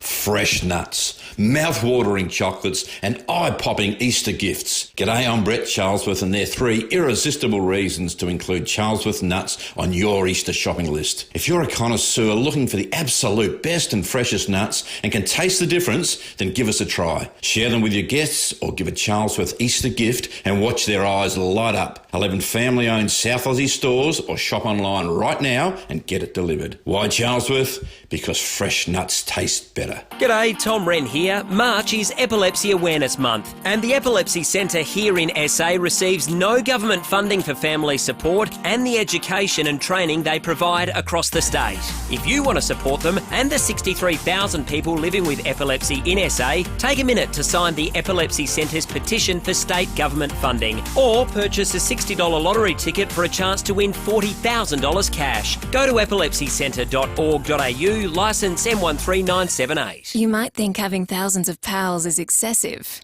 but that's not what the team at Parafield Airport Liquor Store think, because that's how many they have. Sure, they might be made up of over 100 gins, over 200 whiskies, over 300 craft beers, and over 2,000 boutique wines. But they're some of the best pals you could have, and they're always looking for more, even if they are tricky to track down. Parafield Airport Liquor Store. Pals, next to Roulette's Tavern, Kings Road, Parafield. Hop into a Fruit Chalk shop this Easter. We have something for everybody. Come in and check out our huge Easter range, including our exclusive Fruit Bunny and new Fruit Chalk Easter eggs. They're excellent. The Fruit Chalk shop. Easter puns not included. Want to live better with 6 weeks free? Sounds pretty good, right? Join Medibank on eligible hospital and extras cover and get 6 weeks free. Plus, we'll even waive 2 and 6 month waiting periods on extras, such as general dental and optical. Just quote promo code 6FREE during sign up. Live better with Medibank. T's and C's apply. Visit medibank.com.au or head in store to find out more. Hurry into the Good Guys for Easter doorbuster deals. Get massive savings on fridges, washers, TVs, tech, cooking, small appliances, vacs, barbecues, plus loads more. Stores open late Thursday. For a limited time, only at the Good Guys. 9 News, weeknights at 5, nightly at 6. The switch is on to the news that's live and local. 9 News, made in Adelaide. Get up to $100 instant cash back on top tyre brands at Bob Jane T-Marts. You're listening to 5AA Breakfast. David Penberthy and Will Goodings. 16 minutes to 9. This is really fun. Love doing this each and every year. The Hospital Research Home Lottery Early Bird Draw is about to happen on 5AA Breakfast. So if you got in early and you got your Hospital Research Home Lottery ticket, listen up, because it could be you. We've got a $200,000 cash and a Mercedes-Benz to give away in the next few moments. Paul Flynn, the CEO of the Hospital Research Foundation, joins us. Paul, always a happy occasion this morning. Update us as to where all the money's going to this year. Morning, Will and Dave. It is a wonderful occasion to give away these prizes and appreciate people buying tickets in the Hospital Research Foundation Home Lottery. Over the last 12 months, the communities are hit by COVID and before that bushfires, and we were able to hand out over $25 million in grants to support patient care and research and other organisations who were hard done by through the COVID crisis. This year we're focusing again on all of the areas of healthcare that impact our community, ranging from antenatal right through to palliative care and all of the diseases and illnesses in between. So it makes a big impact. So, Paul, remind us again, what goodies have you come armed with today? What are we giving away today? We are giving away our early bird prize, Dave, which is a 2021 Mercedes-Benz GLC 300E plus $200,000 in the bank. Oh, how good would that be? How good would that be? Well, we have some people that are in the range of the ticket on the line, Paul. So I might just start the process of reading out a couple of numbers, if that's okay with you. That's fine, thank you. Good luck. All right, okay. I've got to find my little ticket numbers. Oh, here we go. Come on, don't drag it out. All right, okay. Put these people out of their misery. Dragging it out is what I do, David. Okay, the first number is it's a 1. It's a 1. I don't think that rules out anyone. The second number is also a 1. Then it's a 7. Then it's a 7, 6, and the final number for the $200,000 and the brand new Mercedes-Benz is an 8. Do we have a 117768 on the line? Hello? Hello? Is Peter there? Do we have a Peter on the line? He's fainted. Peter speaking. Hang on, let's try that again. Peter? Is that Peter? Are you there? Peter, this is Peter speaking. Peter, was that your ticket number? I don't know what my number was, Will. Oh, I can tell you it is your ticket number, Peter. You've won the car and the $200,000 cash. Woohoo! Oh, you're joking. You won it, Peter. Oh, my God. Guys, thanks to the hospital people. Oh, my God. Hey, Peter, do you... Hell of a time for the line to drop out. Hey, I'm not even on Telstra, guys. Hey, Peter, do you buy tickets every year? I do. I buy it for all the hospital ones, to be honest, guys. If I don't care if I don't win, I like to support them. Yeah, absolutely. Good on you, mate. Good on you. So, have mate, you ever won anything before? No, nothing. But this, man, I'm shaking, eh? Who have you got in the background there? That's my wife. Hey, Peter, so what's normally a Tuesday like for you this morning? You meant to go to work? I got home. I work afternoon shifts. I got home at 1 o'clock this morning, so I'm a little bit tired, but I'm awake now, though. What do you do, mate? I'm a maintenance fitter. Oh, really? So are you meant to go to sleep after this for a bit of a nap before you work, or is this the middle of your day? I got up at about 8 o'clock, so no, I won't be able to sleep. Well, I'm that excited. I'm shivering, I'm shaking, I'm that bloody nervous. Can you do you reckon you'll drive the Mercedes-Benz to jobs or not? No, I work in quarry sometimes, so I don't think the quarry's a Mercedes. No, I reckon that's probably a bad idea. What do you guys think you'd spend $200,000 on? Oh, maybe a couple of home runners. I don't. Well, we can't go travelling yet, can we? Boys? No, So not yet. You can keep a little bit away for travel at a later date, though, I I think. might do that. Yeah, I might do that. Oh, Oh, Peter, I'm just so excited. mate, we're so happy for you. Congratulations to you, and you've won it by supporting a wonderful cause in the Hospital Research Home Lottery. You get to thinking about how you spend that money, mate. Lovely to speak to you. Oh, thanks, Will. Thanks, Will and Dave. Thanks very much, guys, and thanks everyone. That was fantastic. Good on you, Pete. Peter, Satisfied customer. How about that?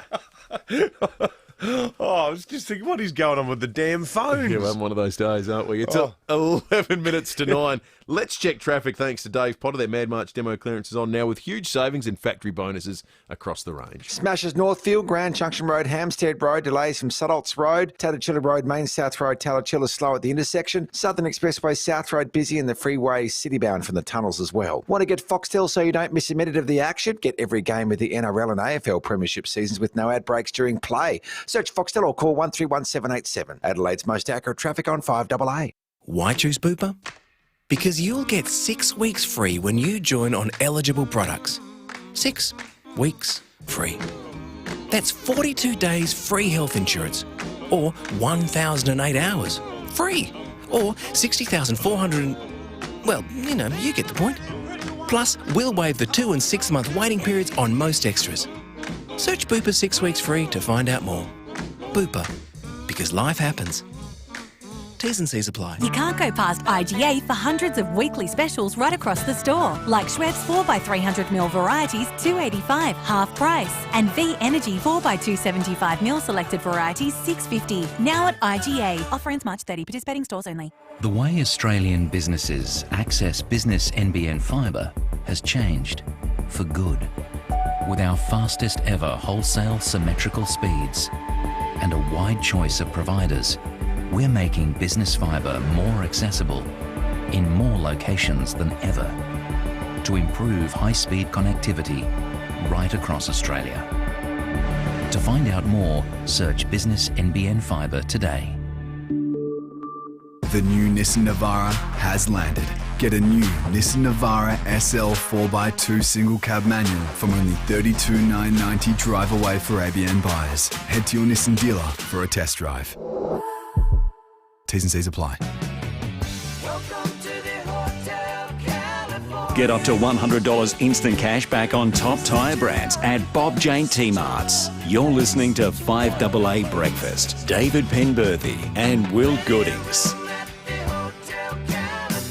8 minutes to 9. We're getting lots of calls at the moment on 8223 with people saying avoid the bingle at Scotty's Motel on Main North Road. It's causing massive delays at Main North Road, and in the general area there's some flow-on effects that we're beginning to hear about as well now. So if you can avoid it somehow, and if you're coming in from the north out that way and you're meant to be coming to the city or heading south, it can be tough too, but it's worth giving it as wide a berth as you possibly can.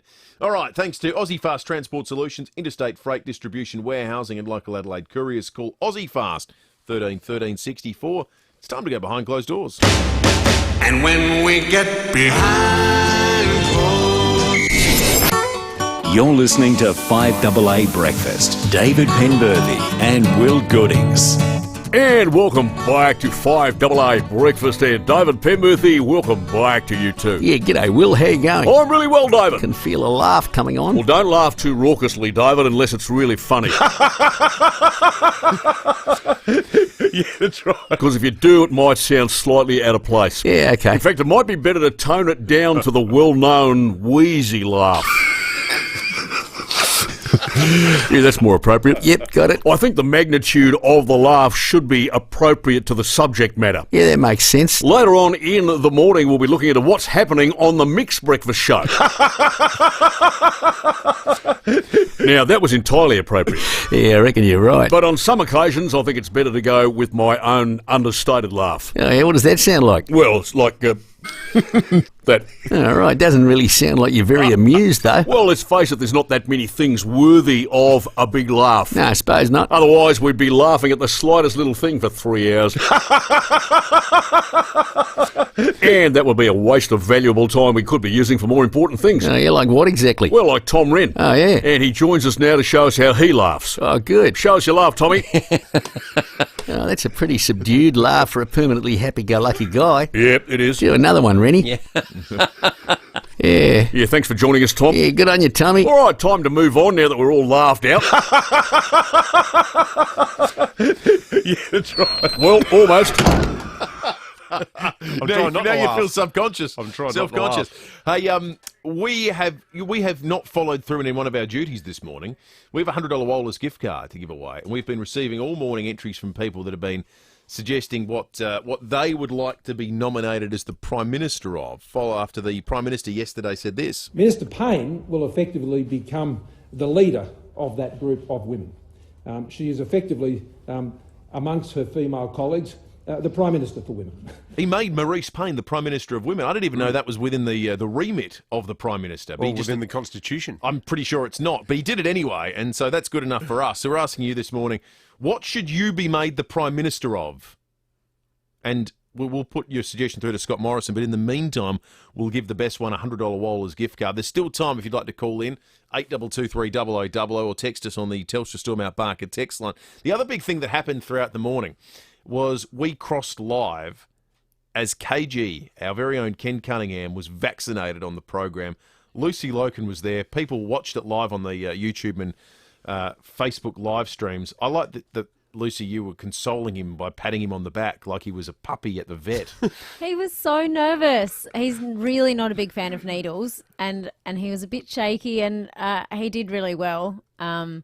Very good doctor. They got there pretty early for us. We were up there at 6:45. We filled in the COVID form, the patient form, up at Westwood Medical Clinic. That's at Angle Park. I've never been there, let alone in the dark. Oh, at least you got to get out to Angle Park, home of the dogs, home of the dish lickers. Well, I didn't see any of that in the dark. Yeah, well, that's a good thing. I do hope they're different facilities. So no, it was an excellent clinic, actually. We had Dr. Prajapati. He was very confident, and he offered us all a coffee first. Poor man had to be there so early. Good doctor. He was great. He really put KG's mind at rest, though. Oh, yeah, no, KG was full of praise on the drive home for him. What was he like in the car going there? Oh, so nervous. And he kept making these little jokes about, maybe my arm will fall off, or maybe you won't see me again. And it was like this nervous joking. But I thought, oh gosh, I could tell he's nervous. Yeah. So you mentioned COVID forms and things had to be filled out beforehand. Is that just the general sort of correspondence you have to fill out to say, I haven't been anywhere where there's a hot spot and I don't have COVID, or is it something specific to getting the vaccine? No, it was the COVID form like that, like we've had to fill in the past during our lockdowns and things, but also he had to fill out a patient form because he was a new patient at this clinic, and he'll be going back there in 3 months' time because the AstraZeneca, you have it after 12 weeks. But Westwood, they were saying they get 400 doses delivered each week. 400 a week. Pretty well. 400 a week. Yeah, of the AstraZeneca, and they work pretty well round the clock. They opened at 8:30 this morning, so they will have been there and getting it underway. Well, good luck to them. With great access, and I think everyone can have full and frank confidence in the people that are administering it, and the fact that it works, and the fact that there aren't side effects. We've had enough evidence now. We've got hundreds of millions of doses around the world that have been delivered. We just haven't got them here. And I think if anyone's got gripes that are legitimate about the vaccine, it's the fact that we are trailing Rwanda in terms of the rollout. Yeah, Matt on the Telstra Store Mount Barker text line as well made this point. If Scott Morrison's going to reach his promise of 4 million vaccinations by the end of March, he's got about 3.4 million to get done in the next 40 hours, which is true. Yeah. That was the pledge. Thank you for that, Lucy. Lucy Loken, who is not just our producer, but also our KG handler. Steve has called in. Steve, you got a family member trapped in Queensland, mate. Oh, yeah, my son, he's at uni up there, and he was due to come back Friday for the mid-semester break, but with everything that was happening, he tried to get on a flight yesterday, and I think it was 5 other students where he's staying did the same thing. They got to the airport, checked on the flight, ready to get on, and then next minute they got the announcement that if they arrived after 4 p.m, they'd have to go into quarantine for 2 weeks. Mm. So they were arriving at 4:45, so they all had to tell staff they weren't getting on the flight, got the Uber back to their accommodation, and then last night found out that they would have been all right because it was actually 5 o'clock. So when Stephen Marshall did the announcement yesterday, he said 4 o'clock. So they've blown about $80 in Ubers and $200 on an airfare, and now they're stuck up there in their little rooms at the college for the next few weeks. So yeah, he's pretty devastated. He's feeling a bit homesick. So yeah. How long has it been since you've seen your son, Steve? It's not that long really, but it's his first year up there. It's only a couple of months, but yeah, right. He just it's all new to him, so he was looking forward to getting home and just catching up with everybody. And so he did year 12 last year, and this is his first year of uni. Yeah, well, no, he had a gap year last year. He was going to travel over to Europe. Oh, gee. Best laid plans. He had a gap year in Adelaide. And he lost his job. And, he's had a few kicks in the guts, actually, in the last 12 months. So, but I guess everybody has. So, yeah. But, yeah, it's... it was a pretty simple mistake saying that the deadline was 4, but it's probably impacted quite a few people. Yeah. I saw in the paper this morning there was a lot of people that arrived on that flight, so they either didn't hear the announcement or just took a chance. But, he's feeling pretty flat because he could have got on the flight and, not sure if he'll get his airfare back because they'd already checked in, so...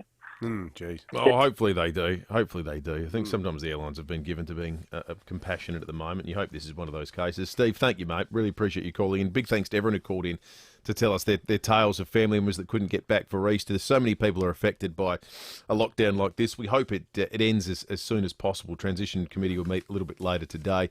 The Premier, when he joined us earlier, suggested that maybe Greater Brisbane, maybe it'll be expanded, maybe it'll be shrunk. They're just waiting for the information from Queensland Health that'll come through a little bit later today. We're out of time. Leon Biner's coming up, and we'll catch you tomorrow morning from 6.